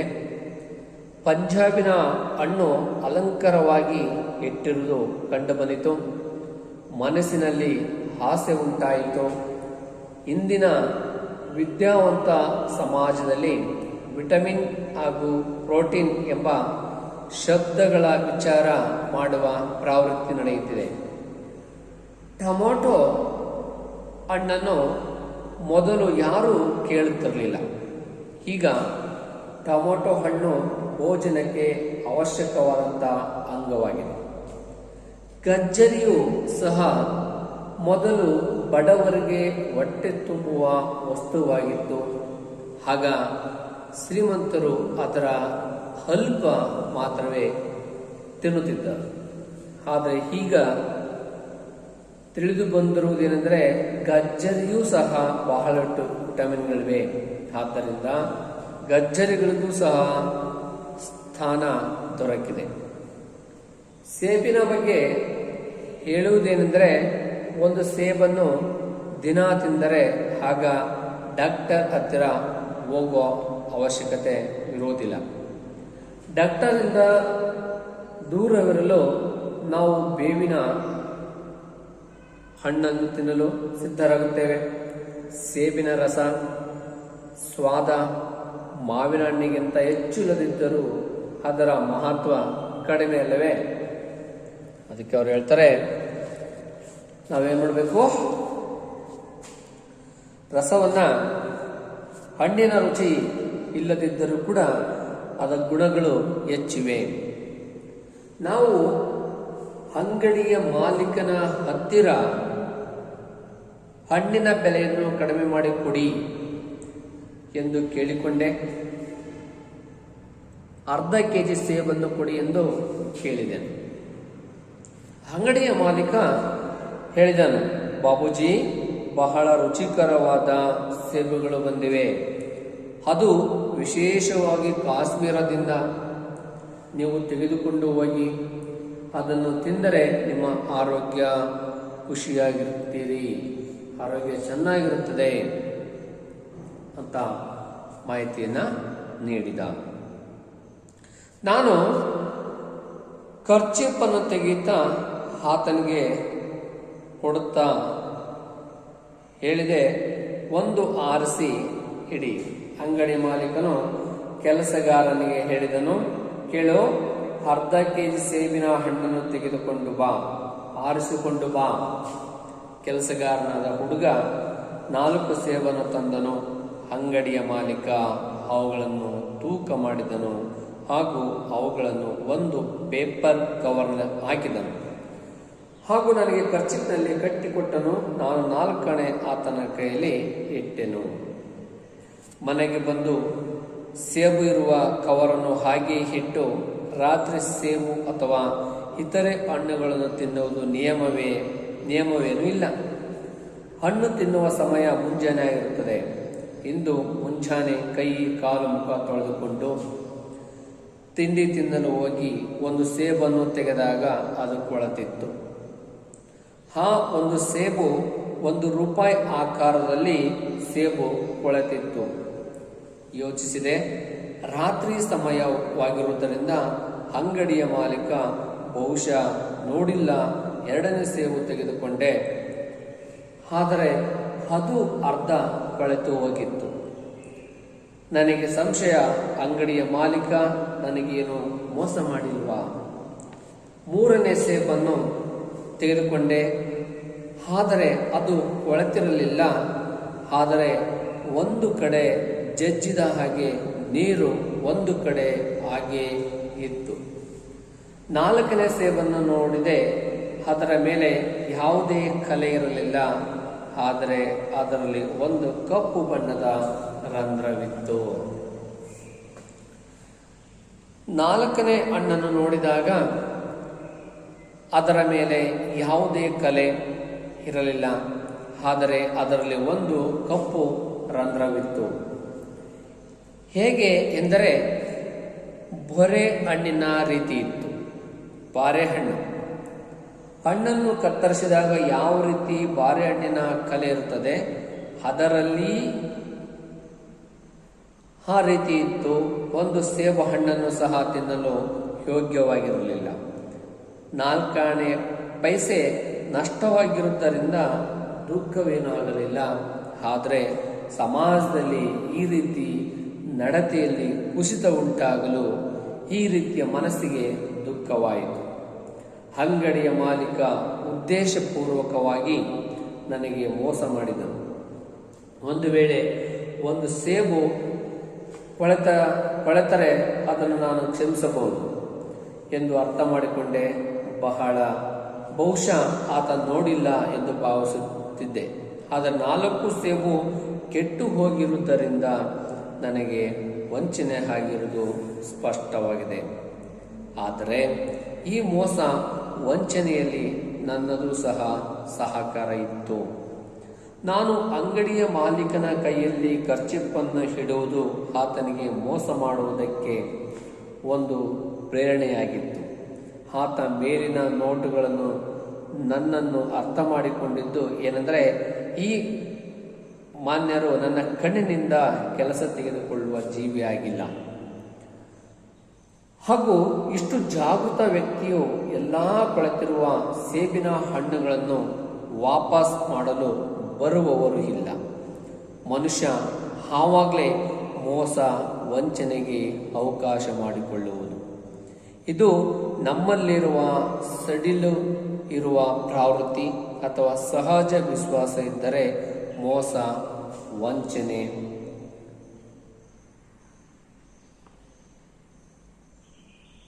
ಅವಕಾಶ ನೀಡುವಂತೆ ಆಗುತ್ತದೆ. ವಿದ್ಯಾವಂತರಾದಂತಹ ಗುಮಾಸ್ತರು ಹಾಗೂ ಉದ್ಯೋಗಸ್ಥರು ಮೇಲೆ ಈಗ ಯಾರೂ ನಂಬಿಕೆ ಇಲ್ಲ.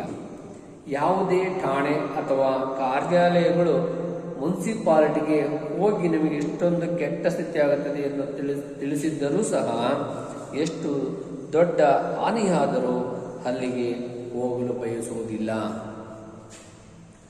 ಮೊದಲ ಹಾಗೆ ಇರಲಿಲ್ಲ. ವ್ಯಾಪಾರಸ್ಥರಿಗೆ ಸಾಕಷ್ಟು ಗೌರವವಿತ್ತು.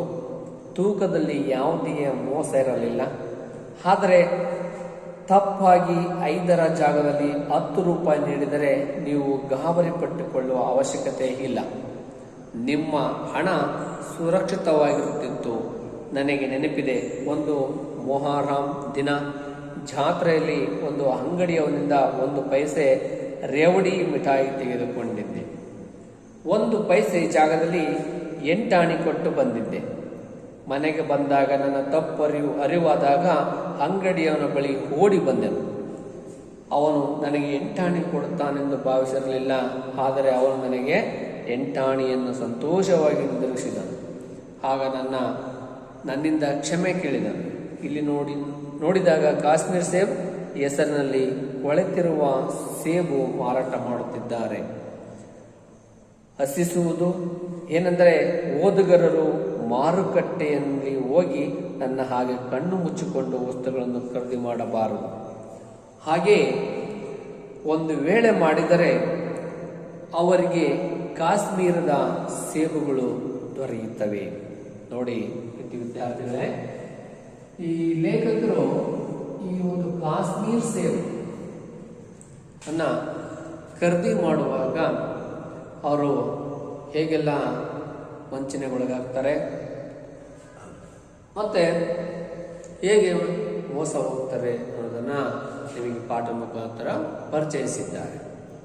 ಹಾಗಾಗಿ ನೀವು ಕೂಡ ಯಾವುದಾದ್ರೂ ಮಾರುಕಟ್ಟೆಗೆ ನಿಮ್ಮ ಅಥವಾ ನಿಮ್ಮ ಕುಟುಂಬದ ಯಾವುದೇ ಸದಸ್ಯರು ಹೋದರೆ ಅವರಿಗೆ ನೀವು ಹೇಳಬೇಕು, ಹಣ್ಣನ್ನು ಖರೀದಿ ಮಾಡುವಾಗ ನಿಧಾನವಾಗಿ ಅವಸರವನ್ನು ಬಿಟ್ಟು ನಿಧಾನವಾಗಿ ಆಯ್ಕೆ ಮಾಡಿಕೊಳ್ಬೇಕು.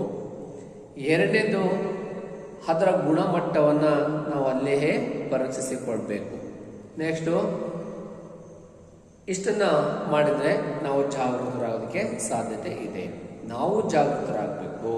ನಮ್ಮ ಜೊತೆ ಇರುವಂಥ ಸಮಾಜದಲ್ಲಿ ಇರುವಂಥ ವ್ಯಕ್ತಿಗಳನ್ನು ಕೂಡ ಏನು ಮಾಡಬೇಕು, ಜಾಗರೂಕನಾಗಿ ಮಾಡಬೇಕು.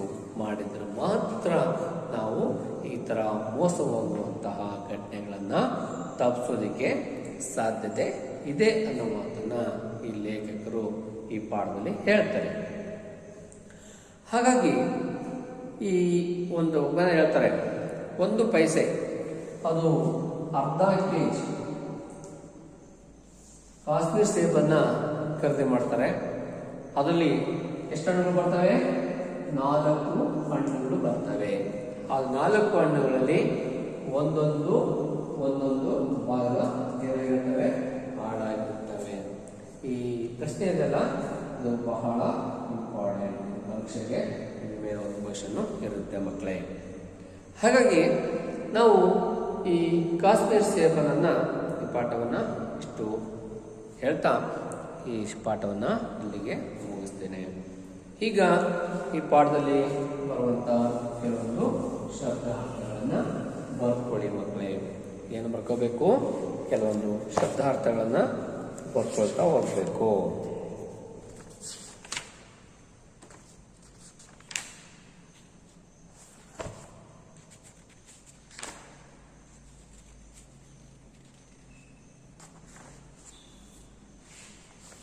ಫಸ್ಟ್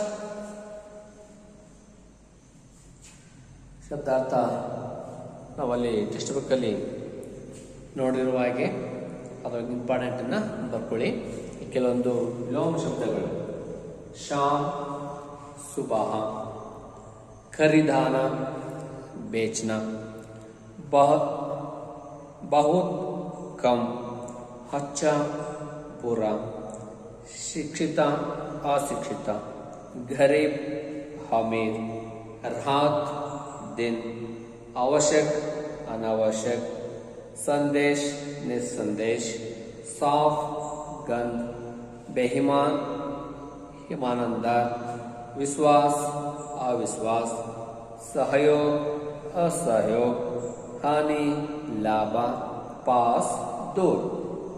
ಇದಿಷ್ಟು ವಿಲೋಮ ಶಬ್ದಗಳು ಮಕ್ಕಳೇ. ಹಾಗಾಗಿ ನೆಕ್ಸ್ಟು ಬರುವಂಥ ವ್ಯಾಕರಣಾಂಶವನ್ನು ನಾವು ಮುಂದಿನ ಅವಧಿಯಲ್ಲಿ ನೋಡೋಣ. ಈಗ ಈ ಕಾಶ್ಮೀರ್ ಸೇಬ್ ಏನು ಪಾಠ ಇದೆ, ಪ್ರೇಮ್ಚಂದ್ ಜಿ ಅವರು ಬರೆದಿರುವಂಥ ಇದೊಂದು ಪಾಠವನ್ನು ಅಭ್ಯಾಸ ಮಾಡಿ, ಪುಸ್ತಕವನ್ನು ಓದ್ತಾ ಅದು ಅಭ್ಯಾಸವನ್ನು ಮಾಡಿ ನೀವು ಜಾಗೃತರಾಗಬೇಕು ಅಂತ ಹೇಳ್ತಾ ಈ ಪಾಠವನ್ನು ಇಲ್ಲಿಗೆ ಮುಗಿಸ್ತಿದ್ದೀನಿ. ಧನ್ಯವಾದ.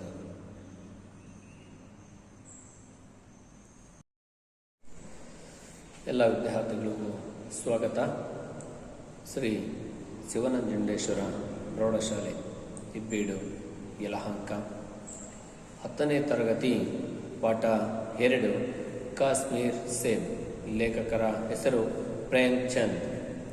ಪ್ರೀತಿಯ ವಿದ್ಯಾರ್ಥಿಗಳೇ, ನಾನೀಗ 10ನೇ ತರಗತಿಯ 2ನೇ ಪಾಠವನ್ನು ಮಾಡ್ತಾ ಇದ್ದೇನೆ. ಎಲ್ಲ ವಿದ್ಯಾರ್ಥಿಗಳು ಪುಸ್ತಕವನ್ನು ನೋಡ್ಕೊಳ್ಳಿ.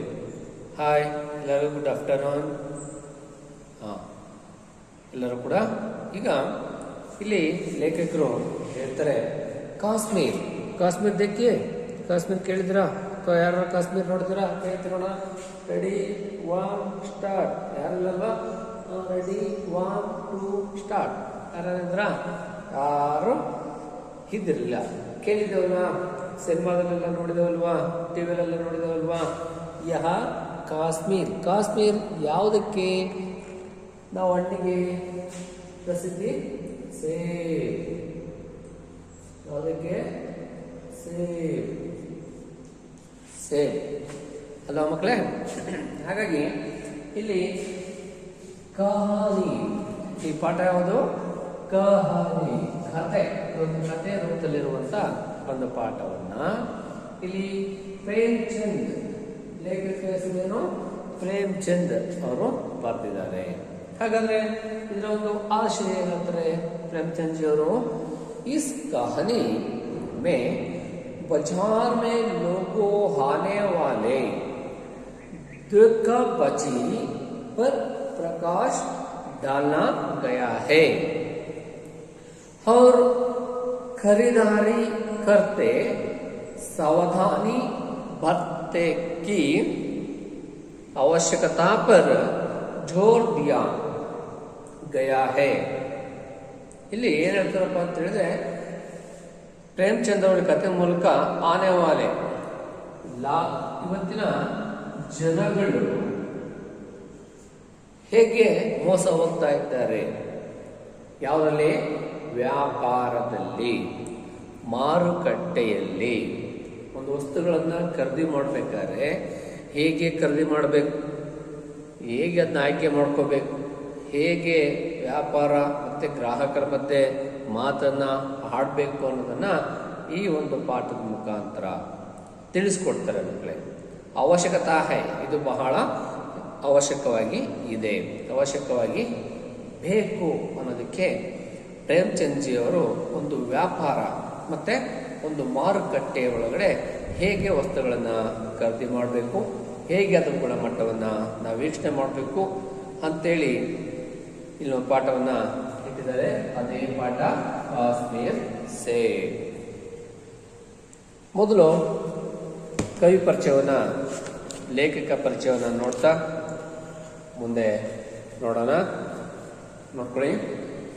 लेखक प्रेमचंद जी का जन्म 21 जुलाई 1880 को वाराणसी के पास, किसके पास? वाराणसी के पास लमाई नामक गांव में हुआ। लमाई नामक गांव में हुआ था। इनका वास्तविक नाम धनपत राय था। वास्तविक नाम धनपत राय। वे शिक्षा विभाग में नौकरी करते थे। बचपन में ही प्रेमचंद मातृ प्रेम से वंचित रहे। इनका जीवन गरीब में ही गुजर वे मैट्रिक तक ही पढ़ा पाए। वे यथार्थवादी कथाकार थे। इनकी प्रमुख रचनाएं हैं गोदान, सेवा सदन, गबन, निर्मला, कर्मभूमि आदि इनके प्रमुख उपन्यास हैं। बड़े घर की बेटी नामक का दरोगा, पंच परमेश्वर, उसकी रात आदि इनकी प्रसिद्ध कहानियां हैं। प्रेमचंद की कहानियां मानस सरोवर नाम से संकलित है। ಪ್ರೀತಿಯ ವಿದ್ಯಾರ್ಥಿಗಳೇ, ಈ ಒಂದು ಪಾಠದ ಒಳಗಡೆ ನೀವು ನೆನಪಲ್ಲಿಡಬೇಕಾಗಿರೋದೇನಪ್ಪ ಅಂತ ಹೇಳಿದ್ರೆ, प्रेमचंद जी ಅವರ जन्म कब है, कहाँ कब ಅಂತ ಹೇಳ್ತಾರೆ. कहाँ ಅಂದ್ರೆ ಎಲ್ಲಿ, ಕಬ್ ಅಂದ್ರೆ ಎಷ್ಟರಲ್ಲಿ ಅಂತೇಳಿ. ಅದಕ್ಕೆ ನೀವು ಬರೆಯಬೇಕು 31 ಜುಲೈ 1880, 1880 ಇದು ನೆನಪಲ್ಲಿ ಇಟ್ಕೋಬೇಕು. ನೆಕ್ಸ್ಟ್ ಸೆಕೆಂಡ್, ಅವರ ವಾಸ್ತವಿಕ ನಾಮ, ಅವರ ಮೂಲ ಹೆಸರು ಏನು? ಅವರ ಮೂಲ ಹೆಸರು धनपत राय था. अंडरलाइन दीजिए, धनपत राय. नेक्स्ट, इनकी प्रमुख रचनाएं है. और ಪ್ರಮುಖವಾಗಿ ಬರೆದಿರುವಂತ ರಚನೆಗಳು ಯಾವ್ಯಾವು ಅಥವಾ ಕೌನ್ ಕೌನ್ ಸೆ ಅಂತ ಕೇಳ್ತಾರೆ. ನೀವು ಹೇಳ್ಬೇಕಿಲ್ಲಿ ಗೋದಾನ್, ಸೇವಾ ಸದನ್, ಗಬನ್, ನಿರ್ಮಲಾ, कर्मभूमि आदि इनके प्रमुख उपन्यास है. ಇಷ್ಟಕ್ಕಿಂತ ಹೆಚ್ಚು ಉಪನ್ಯಾಸಗಳನ್ನ ಇಲ್ಲಿ ಯಾರು ಪ್ರೇಮಚಂದ್ ಜಿ ಅವರು ಬರೆದಿದ್ದಾರೆ. नेक्स्ट, और बड़े घर की बेटी नामक का दोरोंग, पंच परमेश्वर, उसकी रात आदि प्रसिद्ध कहानियां हैं. ಇವು ಅವರು ಬರೆದಂತ ಪ್ರಸಿದ್ಧ ಕಹಾನಿಗಳು. ಕಹಾನಿ ಅಂದ್ರೆ ಕಥೆಗಳು.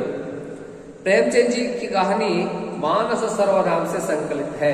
ಈ ಒಂದು ಪಾಠವನ್ನ ಮಾನಸ ಸರೋವರ ಸಂಕಲನದಿಂದ ಆಯ್ದುಕೊಳ್ಳಲಾಗಿದೆ. ಎಷ್ಟು ಮಕ್ಕಳೇ, ಪ್ರೇಮಚಂದ್ ಜಿ ಅವರ ಒಂದು ಲೇಖಕ ಪರಿಚಯ. ಹಾಗೆಯೇ ನಾವೀಗ ಈ ಪಾಠದ ಆಶಯವನ್ನು ಅವ್ರು ಏನ್ ಹೇಳ್ತಾರಪ್ಪ ಅಂತ ಹೇಳಿದ್ರೆ, लेखक अपना अनुभव के बताते हुए पाठों को सचेतन करते हैं. ಅನುಭವ, ಅವರ ಜೀವನದಲ್ಲಿ ಆಗಿರುವಂತ ಅನುಭವ ಒಂದು ಘಟನೆಯನ್ನ ಇಲ್ಲಿ ಈ ಪಾಠದ ಮುಖಾಂತರ ನಿಮ್ಮೆಲ್ಲರ ಹತ್ರನೂ ಕೂಡ ಹಂಚ್ಕೊಳ್ತಾ ಇದ್ದಾರೆ. ಹಾಗೆ ಬಾದ್ಮೆ अगर खरीदारी करते समय नहीं बरते तो धोखा खाने की ಸಂಭಾವನಾ होती है ಅದರಿಂದ ಹೇಗೆ ನಾವು ವಂಚಿತರಾಗ್ತೇವೆ ಮತ್ತೆ ಅದರಿಂದ ವಂಚಿತರಾದ ನಂತರ ಅದಕ್ಕೆ ಪರಿಹಾರ ಏನು ಅದು ಹೇಗೆ ನಾವು ಅದನ್ನ ಸರಿಪಡಿಸ್ಕೋಬೇಕು ಅನ್ನೋ ಮಾತನ್ನು ಕೂಡ ಇಲ್ಲಿ ಅವರು ಹೇಳ್ತಾರೆ ಈಗ ಪಾಠವನ್ನ ನೋಡ್ತಾ ಹೋಗೋಣ ಮಕ್ಕಳೇ किताब देखिए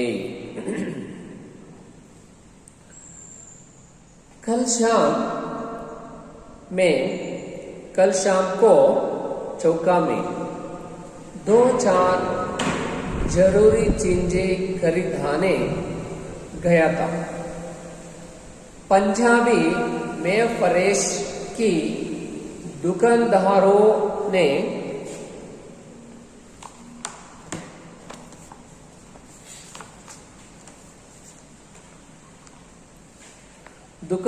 ने की पड़ती है क्या है पड़ती है दुकानदार पर बहुत अच्छे रंगदार गुलाबी सेब सजे हुए नजर आए। जी लालच उठा। आजकल शिक्षित समाज में विटामिन और प्रोटीन के शब्दों में विचार करने की प्रवृत्ति हो गई है। टमाटो को पहले कोई भी नहीं पूछता, अब टमाटो भोजना का गई है। टमाटो का पहले कोई भी पूछता था, अब टमाटो भोजन का आवश्यक अंग बन गया है। गाजर भी पहले गरीबों के पेट भरने की चीज थी। अमीर लोगों तो उसका हलव ही खाते थे, मगर अब पता चला है कि गाजर में भी बहुत विटामिन है। इसलिए गाजर को भी मोज पर स्थान मिलाने लगा है।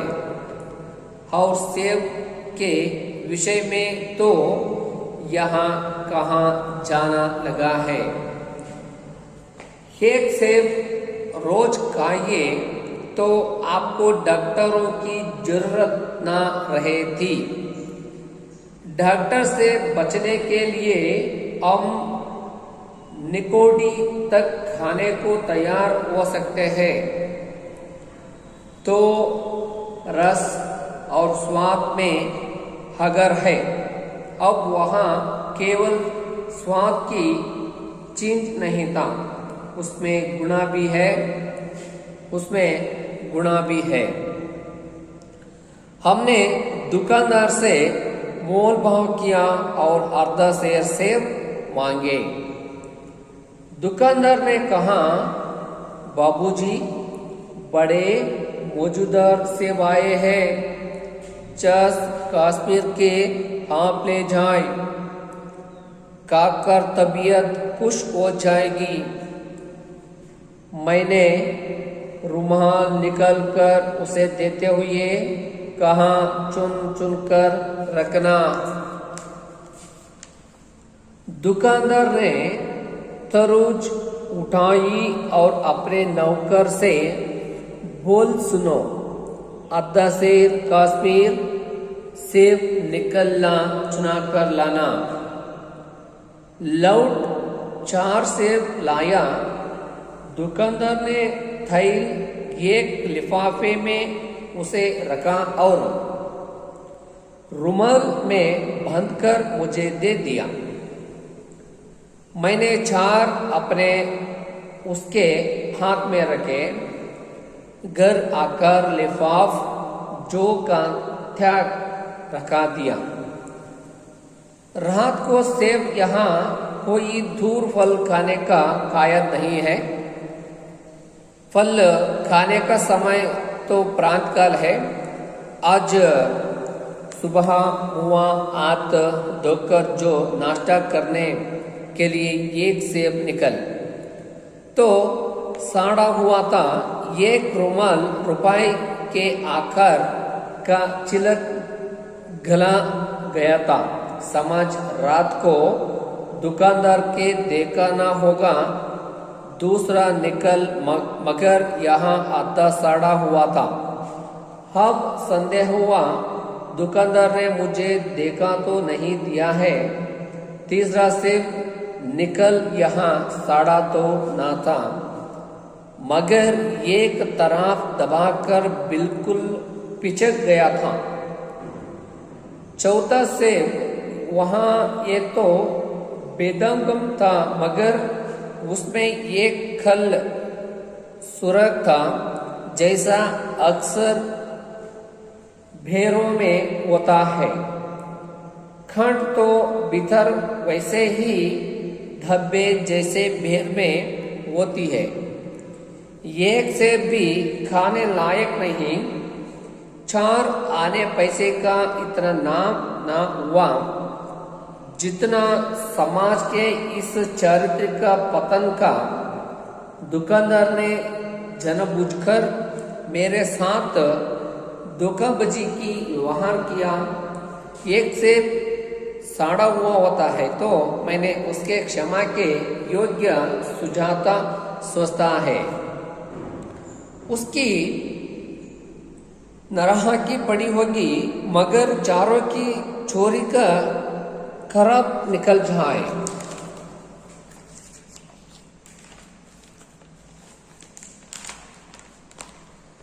यहाँ तो साफ धोखा है मगर इस धोखे में मेरा भी सहयोग था।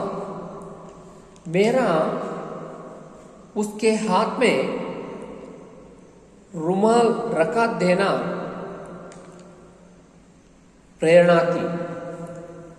उसने भांप लिया कि यहाँ महाशया आपकी आंखें से काम लेने वाले जीव नहीं है और ना इतने चौकास है कि घर से लौटने आए। आदमी बेईमान तभी करता है जब उसे अवसर मिलता है। बेईमानी का अवसर देना चाहे वहाँ अपने ढीलेपन से यहाँ सहज विश्वास से बेईमानी में सहायक देना है। चाहे वहाँ अपने टेलेपन से ही यहाँ सहज विश्वास के बेईमानी कर्मचारियों तो अब कोई विश्वास नहीं करता। किसी थाने यहाँ काचहारिता म्युनिसिपालिटी में चले जाएं। अपनी ऐसे दुर्गति होगी कि आप बड़ी से बड़ी हानि उठाकर भी उधर जाएंगे। पहले ऐसा नहीं था। व्यापारियों की शाखा बना हुई थी तो थैल में चाहे चटक आधा चटक कांस ले, लेकिन आप उन्हें 5 की जगह भूल से 10 के नोट दे आते तो आपको घबराने की कोई जरूरत ना थी। आपके रुपए सुरक्षित थे। मुझे याद है एक बार मैंने मुहर्रम के मेले में एक दुकानदार से 1 पैसे की रेवड़ियाँ ली थी और पैसे की जगह हाटाने दे आया था। घर आकर जब अपनी भूल मालूम हुई तो दुकानदार के पास दौड़ गया। आशा नहीं थी कि वहाँ आटानी लौटेगा, लेकिन उसने प्रसन्न चित्ता से हाटानी लौट दी और मुझसे क्षमा मांगी।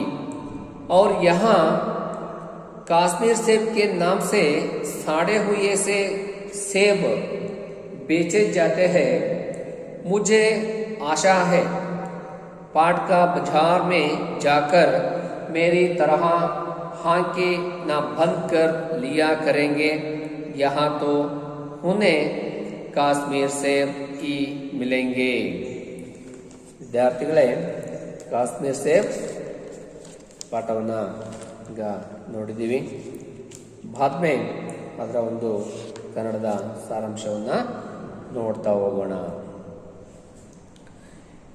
ಈ ಕಥೆಯಲ್ಲಿ ಒಂದು ಮಾರುಕಟ್ಟೆಯಲ್ಲಿ ಆಗುವಂತಹ ಮೋಸ ಮತ್ತು ವಂಚನೆಯ ಬಗ್ಗೆ ತಿಳಿಸಲಾಗಿದೆ. ವಸ್ತುಗಳನ್ನು ಖರೀದಿ ಮಾಡುವಾಗ ಸಮಯದಲ್ಲಿ ಎಚ್ಚರಿಕೆ ವಹಿಸುವ ಅವಶ್ಯಕತೆಯ ಬಗ್ಗೆ ಒತ್ತು ಕೊಡಲಾಗಿದೆ. ನನ್ನ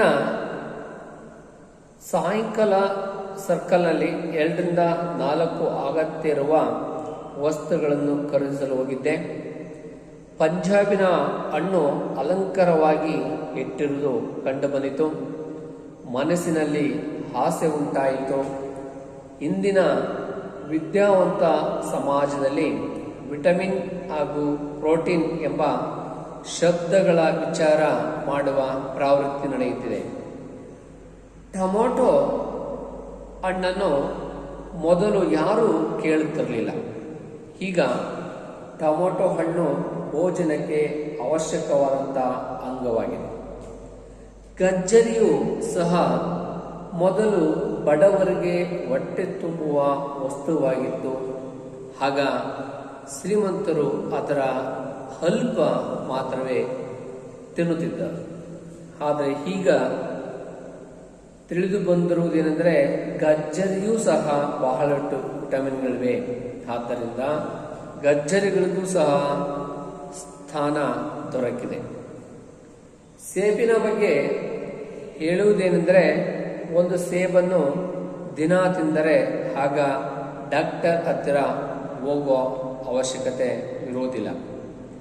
ಡಾಕ್ಟರಿಂದ ದೂರವಿರಲು ನಾವು ಬೇವಿನ ಹಣ್ಣನ್ನು ತಿನ್ನಲು ಸಿದ್ಧರಾಗುತ್ತೇವೆ.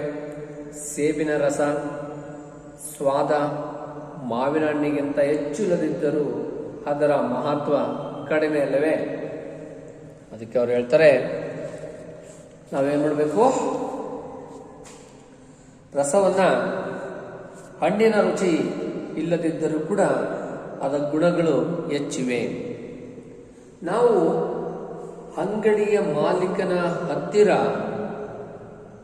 ಹಣ್ಣಿನ ಬೆಲೆಯನ್ನು ಕಡಿಮೆ ಮಾಡಿ ಕೊಡಿ ಎಂದು ಕೇಳಿಕೊಂಡೆ. ಅರ್ಧ ಕೆಜಿ ಸೇಬನ್ನು ಕೊಡಿ ಎಂದು ಕೇಳಿದೆನು. ಅಂಗಡಿಯ ಮಾಲೀಕ ಹೇಳಿದನು, ಬಾಬೂಜಿ, ಬಹಳ ರುಚಿಕರವಾದ ಸೇಬುಗಳು ಬಂದಿವೆ. ಅದು ವಿಶೇಷವಾಗಿ ಕಾಶ್ಮೀರದಿಂದ. ನೀವು ತೆಗೆದುಕೊಂಡು ಹೋಗಿ ಅದನ್ನು ತಿಂದರೆ ನಿಮ್ಮ ಆರೋಗ್ಯ ಖುಷಿಯಾಗಿರುತ್ತೀರಿ, ಆರೋಗ್ಯ ಚೆನ್ನಾಗಿರುತ್ತದೆ ಅಂತ ಮಾಹಿತಿಯನ್ನು ನೀಡಿದ. ನಾನು ಖರ್ಚೀಪನ್ನು ತೆಗೆಯುತ್ತಾ ಆತನಿಗೆ ಕೊಡುತ್ತಾ ಹೇಳಿದೆ, ಒಂದು ಆರಿಸಿ ಇಡಿ. ಅಂಗಡಿ ಮಾಲೀಕನು ಕೆಲಸಗಾರನಿಗೆ ಹೇಳಿದನು, ಕೇಳು, ಅರ್ಧ ಕೆಜಿ ಸೇಬಿನ ಹಣ್ಣನ್ನು ತೆಗೆದುಕೊಂಡು ಬಾ, ಆರಿಸಿಕೊಂಡು ಬಾ. ಕೆಲಸಗಾರನಾದ ಹುಡುಗ 4 ಸೇಬನ್ನು ತಂದನು. ಅಂಗಡಿಯ ಮಾಲೀಕ ಅವುಗಳನ್ನು ತೂಕ ಮಾಡಿದನು ಹಾಗೂ ಅವುಗಳನ್ನು ಒಂದು ಪೇಪರ್ ಕವರ್ನಲ್ಲಿ ಹಾಕಿದನು ಹಾಗೂ ನನಗೆ ಖರ್ಚಿನಲ್ಲಿ ಕಟ್ಟಿಕೊಟ್ಟನು. ನಾನು 4 ಆಣೆ ಆತನ ಕೈಯಲ್ಲಿ ಇಟ್ಟೆನು. ಮನೆಗೆ ಬಂದು ಸೇಬು ಇರುವ ಕವರನ್ನು ಹಾಗೆ ಇಟ್ಟು ರಾತ್ರಿ ಸೇಬು ಅಥವಾ ಇತರೆ ಹಣ್ಣುಗಳನ್ನು ತಿನ್ನುವುದು ನಿಯಮವೇನೂ ಇಲ್ಲ. ಹಣ್ಣು ತಿನ್ನುವ ಸಮಯ ಮುಂಜಾನೆ ಆಗಿರುತ್ತದೆ. ಇಂದು ಮುಂಜಾನೆ ಕೈ ಕಾಲು ಮುಖ ತೊಳೆದುಕೊಂಡು ತಿಂಡಿ ತಿನ್ನಲು ಹೋಗಿ ಒಂದು ಸೇಬನ್ನು ತೆಗೆದಾಗ ಅದು ಕೊಳೆತಿತ್ತು. ಆ ಒಂದು ಸೇಬು ₹1 ಆಕಾರದಲ್ಲಿ ಸೇಬು ಕೊಳೆತಿತ್ತು. ಯೋಚಿಸಿದೆ, ರಾತ್ರಿ ಸಮಯವಾಗಿರುವುದರಿಂದ ಅಂಗಡಿಯ ಮಾಲೀಕ ಬಹುಶಃ ನೋಡಿಲ್ಲ. 2ನೇ ಸೇಬು ತೆಗೆದುಕೊಂಡೆ, ಆದರೆ ಅದು ಅರ್ಧ ಕೊಳೆತು ಹೋಗಿತ್ತು. ನನಗೆ ಸಂಶಯ, ಅಂಗಡಿಯ ಮಾಲೀಕ ನನಗೇನು ಮೋಸ ಮಾಡಿಲ್ವಾ? ಮೂರನೇ ಸೇಬನ್ನು ತೆಗೆದುಕೊಂಡೆ, ಆದರೆ ಅದು ಕೊಳೆತಿರಲಿಲ್ಲ. ಆದರೆ ಒಂದು ಕಡೆ ಜಜ್ಜಿದ ಹಾಗೆ ನೀರು ಒಂದು ಕಡೆ ಹಾಗೆ ಇತ್ತು. ನಾಲ್ಕನೇ ಸೇಬನ್ನು ನೋಡಿದೆ, ಅದರ ಮೇಲೆ ಯಾವುದೇ ಕಲೆ ಇರಲಿಲ್ಲ, ಆದರೆ ಅದರಲ್ಲಿ ಒಂದು ಕಪ್ಪು ಬಣ್ಣದ ರಂಧ್ರವಿತ್ತು. ನಾಲ್ಕನೇ ಹಣ್ಣನ್ನು ನೋಡಿದಾಗ ಅದರ ಮೇಲೆ ಯಾವುದೇ ಕಲೆ ಇರಲಿಲ್ಲ, ಆದರೆ ಅದರಲ್ಲಿ ಒಂದು ಕಪ್ಪು ರಂಧ್ರವಿತ್ತು. ಹೇಗೆ ಎಂದರೆ ಬೊರೆ ಹಣ್ಣಿನ ರೀತಿ ಇತ್ತು. ಬಾರೆಹಣ್ಣು ಹಣ್ಣನ್ನು ಕತ್ತರಿಸಿದಾಗ ಯಾವ ರೀತಿ ಬಾರೆಹಣ್ಣಿನ ಕಲೆ ಇರುತ್ತದೆ, ಅದರಲ್ಲಿ ಆ ರೀತಿ ಇತ್ತು. ಒಂದು ಸೇಬು ಹಣ್ಣನ್ನು ಸಹ ತಿನ್ನಲು ಯೋಗ್ಯವಾಗಿರಲಿಲ್ಲ. 4 ಪೈಸೆ ನಷ್ಟವಾಗಿರುವುದರಿಂದ ದುಃಖವೇನೂ ಆಗಲಿಲ್ಲ. ಆದರೆ ಸಮಾಜದಲ್ಲಿ ಈ ರೀತಿ ನಡತೆಯಲ್ಲಿ ಕುಸಿತ ಉಂಟಾಗಲು ಈ ರೀತಿಯ ಮನಸ್ಸಿಗೆ ದುಃಖವಾಯಿತು. ಅಂಗಡಿಯ ಮಾಲೀಕ ಉದ್ದೇಶಪೂರ್ವಕವಾಗಿ ನನಗೆ ಮೋಸ ಮಾಡಿದನು. ಒಂದು ವೇಳೆ ಒಂದು ಸೇಬು ಕೊಳೆತರೆ ಅದನ್ನು ನಾನು ಕ್ಷಮಿಸಬಹುದು ಎಂದು ಅರ್ಥ ಮಾಡಿಕೊಂಡೆ. ಬಹುಶಃ ಆತ ನೋಡಿಲ್ಲ ಎಂದು ಭಾವಿಸುತ್ತಿದ್ದೆ. ಆದರೆ 4 ಸೇಬು ಕೆಟ್ಟು ಹೋಗಿರುವುದರಿಂದ ನನಗೆ ವಂಚನೆ ಆಗಿರುವುದು ಸ್ಪಷ್ಟವಾಗಿದೆ. ಆದರೆ ಈ ಮೋಸ ವಂಚನೆಯಲ್ಲಿ ನನ್ನದು ಸಹ ಸಹಕಾರ ಇತ್ತು. ನಾನು ಅಂಗಡಿಯ ಮಾಲೀಕನ ಕೈಯಲ್ಲಿ ಕರ್ಚಿಪ್ಪನ್ನು ಹಿಡುವುದು ಆತನಿಗೆ ಮೋಸ ಮಾಡುವುದಕ್ಕೆ ಒಂದು ಪ್ರೇರಣೆಯಾಗಿತ್ತು. ಆತ ಮೇಲಿನ ನೋಟುಗಳನ್ನು ನನ್ನನ್ನು ಅರ್ಥ ಮಾಡಿಕೊಂಡಿದ್ದು ಏನೆಂದರೆ, ಈ ಮಾನ್ಯರು ನನ್ನ ಕಣ್ಣಿನಿಂದ ಕೆಲಸ ತೆಗೆದುಕೊಳ್ಳುವ ಜೀವಿಯಾಗಿಲ್ಲ. ಹಾಗೂ ಇಷ್ಟು ಜಾಗೃತ ವ್ಯಕ್ತಿಯು ಎಲ್ಲ ಕೊಳೆತಿರುವ ಸೇಬಿನ ಹಣ್ಣುಗಳನ್ನು ವಾಪಸ್ ಮಾಡಲು ಬರುವವರು ಇಲ್ಲ. ಮನುಷ್ಯ ಆವಾಗಲೇ ಮೋಸ ವಂಚನೆಗೆ ಅವಕಾಶ ಮಾಡಿಕೊಳ್ಳುವುದು. ಇದು ನಮ್ಮಲ್ಲಿರುವ ಸಡಿಲು ಇರುವ ಪ್ರವೃತ್ತಿ ಅಥವಾ ಸಹಜ ವಿಶ್ವಾಸ ಇದ್ದರೆ ಮೋಸ ವಂಚನೆ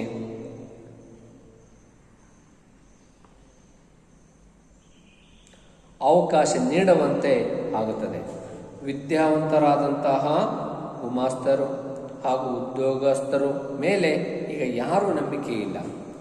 ಯಾವುದೇ ಠಾಣೆ ಅಥವಾ ಕಾರ್ಯಾಲಯಗಳು ಮುನ್ಸಿಪಾಲಿಟಿಗೆ ಹೋಗಿ ನಿಮಗೆ ಇಷ್ಟೊಂದು ಕೆಟ್ಟ ಸ್ಥಿತಿ ಆಗುತ್ತದೆ ಎಂದು ತಿಳಿಸಿದ್ದರೂ ಸಹ ಎಷ್ಟು ದೊಡ್ಡ ಹಾನಿಯಾದರೂ ಅಲ್ಲಿಗೆ ಹೋಗಲು ಬಯಸುವುದಿಲ್ಲ. ಮೊದಲ ಹಾಗೆ ಇರಲಿಲ್ಲ. ವ್ಯಾಪಾರಸ್ಥರಿಗೆ ಸಾಕಷ್ಟು ಗೌರವವಿತ್ತು. ತೂಕದಲ್ಲಿ ಯಾವುದೇ ಮೋಸ ಇರಲಿಲ್ಲ. ಆದರೆ ತಪ್ಪಾಗಿ 5ರ ಜಾಗದಲ್ಲಿ 10 ರೂಪಾಯಿ ನೀಡಿದರೆ ನೀವು ಗಾಬರಿ ಪಟ್ಟುಕೊಳ್ಳುವ ಅವಶ್ಯಕತೆ ಇಲ್ಲ. ನಿಮ್ಮ ಹಣ ಸುರಕ್ಷಿತವಾಗಿರುತ್ತಿತ್ತು. ನನಗೆ ನೆನಪಿದೆ, ಒಂದು ಮೊಹರಂ ದಿನ ಜಾತ್ರೆಯಲ್ಲಿ ಒಂದು ಅಂಗಡಿಯವನಿಂದ 1 ಪೈಸೆ ರೇವಡಿ ಮಿಠಾಯಿ ತೆಗೆದುಕೊಂಡಿದ್ದೆ. 1 ಪೈಸೆ ಜಾಗದಲ್ಲಿ 8 ಆಣೆ ಕೊಟ್ಟು ಬಂದಿದ್ದೆ. ಮನೆಗೆ ಬಂದಾಗ ನನ್ನ ತಪ್ಪು ಅರಿವಾದಾಗ ಅಂಗಡಿಯವನ ಬಳಿ ಓಡಿ ಬಂದೆನು. ಅವನು ನನಗೆ 8 ಆಣೆ ಕೊಡುತ್ತಾನೆಂದು ಭಾವಿಸಿರಲಿಲ್ಲ. ಆದರೆ ಅವನು ನನಗೆ 8 ಆಣೆಯನ್ನು ಸಂತೋಷವಾಗಿ ನಿರೀಕ್ಷಿಸಿದನು. ಆಗ ನನ್ನಿಂದ ಕ್ಷಮೆ ಕೇಳಿದನು. ಇಲ್ಲಿ ನೋಡಿದಾಗ ಕಾಶ್ಮೀರ್ ಸೇಬ್ ಹೆಸರಿನಲ್ಲಿ ಕೊಳೆತಿರುವ ಸೇಬು ಮಾರಾಟ ಮಾಡುತ್ತಿದ್ದಾರೆ. ಹಸಿಸುವುದು ಏನೆಂದರೆ, ಓದುಗರರು ಮಾರುಕಟ್ಟೆಯಲ್ಲಿ ಹೋಗಿ ನನ್ನ ಹಾಗೆ ಕಣ್ಣು ಮುಚ್ಚಿಕೊಂಡು ವಸ್ತುಗಳನ್ನು ಖರೀದಿ ಮಾಡಬಾರದು. ಹಾಗೆ ಒಂದು ವೇಳೆ ಮಾಡಿದರೆ ಅವರಿಗೆ ಕಾಶ್ಮೀರದ ಸೇಬುಗಳು ದೊರೆಯುತ್ತವೆ. ನೋಡಿ ವಿದ್ಯಾರ್ಥಿಗಳೇ, ಈ ಲೇಖಕರು ಈ ಒಂದು ಕಾಶ್ಮೀರ್ ಸೇಬು ಅನ್ನ ಖರೀದಿ ಮಾಡುವಾಗ ಅವರು ಹೇಗೆಲ್ಲ ವಂಚನೆಗೊಳಗಾಗ್ತಾರೆ ಮತ್ತೆ ಹೇಗೆ ಮೋಸ ಹೋಗ್ತಾರೆ ಅನ್ನೋದನ್ನ ನಿಮಗೆ ಪಾಠ ಮುಖಾಂತರ ಪರಿಚಯಿಸಿದ್ದಾರೆ. ಹಾಗಾಗಿ ನೀವು ಕೂಡ ಯಾವುದಾದ್ರೂ ಮಾರುಕಟ್ಟೆಗೆ ನಿಮ್ಮ ಅಥವಾ ನಿಮ್ಮ ಕುಟುಂಬದ ಯಾವುದೇ ಸದಸ್ಯರು ಹೋದರೆ ಅವರಿಗೆ ನೀವು ಹೇಳಬೇಕು, ಹಣ್ಣನ್ನು ಖರೀದಿ ಮಾಡುವಾಗ ನಿಧಾನವಾಗಿ ಅವಸರವನ್ನು ಬಿಟ್ಟು ನಿಧಾನವಾಗಿ ಆಯ್ಕೆ ಮಾಡಿಕೊಳ್ಬೇಕು. ಎರಡನೇದು, ಅದರ ಗುಣಮಟ್ಟವನ್ನು ನಾವು ಅಲ್ಲೇ ಪರೀಕ್ಷಿಸಿಕೊಳ್ಬೇಕು. ನೆಕ್ಸ್ಟು, ಇಷ್ಟನ್ನು ಮಾಡಿದರೆ ನಾವು ಜಾಗೃತರಾಗೋದಕ್ಕೆ ಸಾಧ್ಯತೆ ಇದೆ. ನಾವು ಜಾಗೃತರಾಗಬೇಕು. ನಮ್ಮ ಜೊತೆ ಇರುವಂಥ ಸಮಾಜದಲ್ಲಿ ಇರುವಂಥ ವ್ಯಕ್ತಿಗಳನ್ನು ಕೂಡ ಏನು ಮಾಡಬೇಕು, ಜಾಗರೂಕನಾಗಿ ಮಾಡಬೇಕು. ಮಾಡಿದರೆ ಮಾತ್ರ ನಾವು ಈ ಥರ ಮೋಸ ಹೋಗುವಂತಹ ಘಟನೆಗಳನ್ನು ತಪ್ಪಿಸೋದಕ್ಕೆ ಸಾಧ್ಯತೆ ಇದೆ ಅನ್ನೋ ಮಾತನ್ನು ಈ ಲೇಖಕರು ಈ ಪಾಠದಲ್ಲಿ ಹೇಳ್ತಾರೆ. ಹಾಗಾಗಿ ಈ ಒಂದು ಹೇಳ್ತಾರೆ, 1 ಪೈಸೆ ಅದು ಅರ್ಧ ಕೆಜಿ ಕಾಶ್ಮೀರ್ ಸೇಬನ್ನು ಖರೀದಿ ಮಾಡ್ತಾರೆ. ಅದರಲ್ಲಿ ಎಷ್ಟು ಹಣ್ಣುಗಳು ಬರ್ತವೆ? 4 ಹಣ್ಣುಗಳು ಬರ್ತವೆ. ಆ 4 ಹಣ್ಣುಗಳಲ್ಲಿ ಒಂದೊಂದು ಭಾಗ ಏನಾಗಿರ್ತವೆ, ಹಾಳಾಗಿರ್ತವೆ.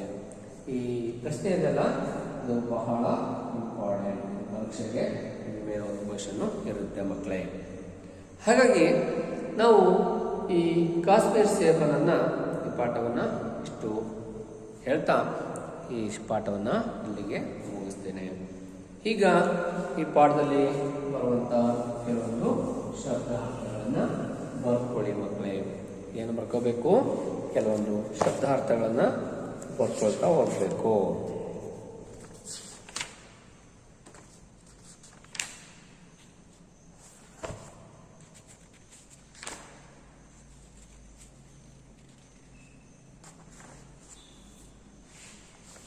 ಫಸ್ಟ್ ಶಬ್ದಾರ್ಥ ನಾವಲ್ಲಿ ಟೆಕ್ಸ್ಟ್ ಬುಕ್ಕಲ್ಲಿ ನೋಡಿರುವ ಹಾಗೆ ಅದರ ಇಂಪಾರ್ಟೆಂಟನ್ನು ಬರ್ಕೊಳ್ಳಿ. ಕೆಲವೊಂದು ವಿಲೋಮ ಶಬ್ದಗಳು: ಶಾಮ್, ಸುಬಹ, ಖರೀದಾನ, ಬೇಚ್ನಾ, ಬಹುತ್ ಕಮ್, अच्छा बुरा, ಶಿಕ್ಷಿತ ಅಶಿಕ್ಷಿತ, गरीब अमीर, रात दिन, आवश्यक अनावश्यक, संदेश निसंदेश, साफ गंध, बेईमान ईमानदार, विश्वास अविश्वास, सहयोग असहयोग, हानि लाभ, पास दूर. ಇದಿಷ್ಟು ವಿಲೋಮ ಶಬ್ದಗಳು ಮಕ್ಕಳೇ. ಹಾಗಾಗಿ ನೆಕ್ಸ್ಟು ಬರುವಂಥ ವ್ಯಾಕರಣಾಂಶವನ್ನು ನಾವು ಮುಂದಿನ ಅವಧಿಯಲ್ಲಿ ನೋಡೋಣ. ಈಗ ಈ ಕಾಶ್ಮೀರ್ ಸೇಬ್ ಏನು ಪಾಠ ಇದೆ, ಪ್ರೇಮಚಂದ್ ಜಿ ಅವರು ಬರೆದಿರುವಂಥ ಇದೊಂದು ಪಾಠವನ್ನು ಅಭ್ಯಾಸ ಮಾಡಿ, ಪುಸ್ತಕವನ್ನು ಓದ್ತಾ ಅದು ಅಭ್ಯಾಸವನ್ನು ಮಾಡಿ ನೀವು ಜಾಗೃತರಾಗಬೇಕು ಅಂತ ಹೇಳ್ತಾ ಈ ಪಾಠವನ್ನು ಇಲ್ಲಿಗೆ ಮುಗಿಸ್ತಿದ್ದೀನಿ. ಧನ್ಯವಾದ.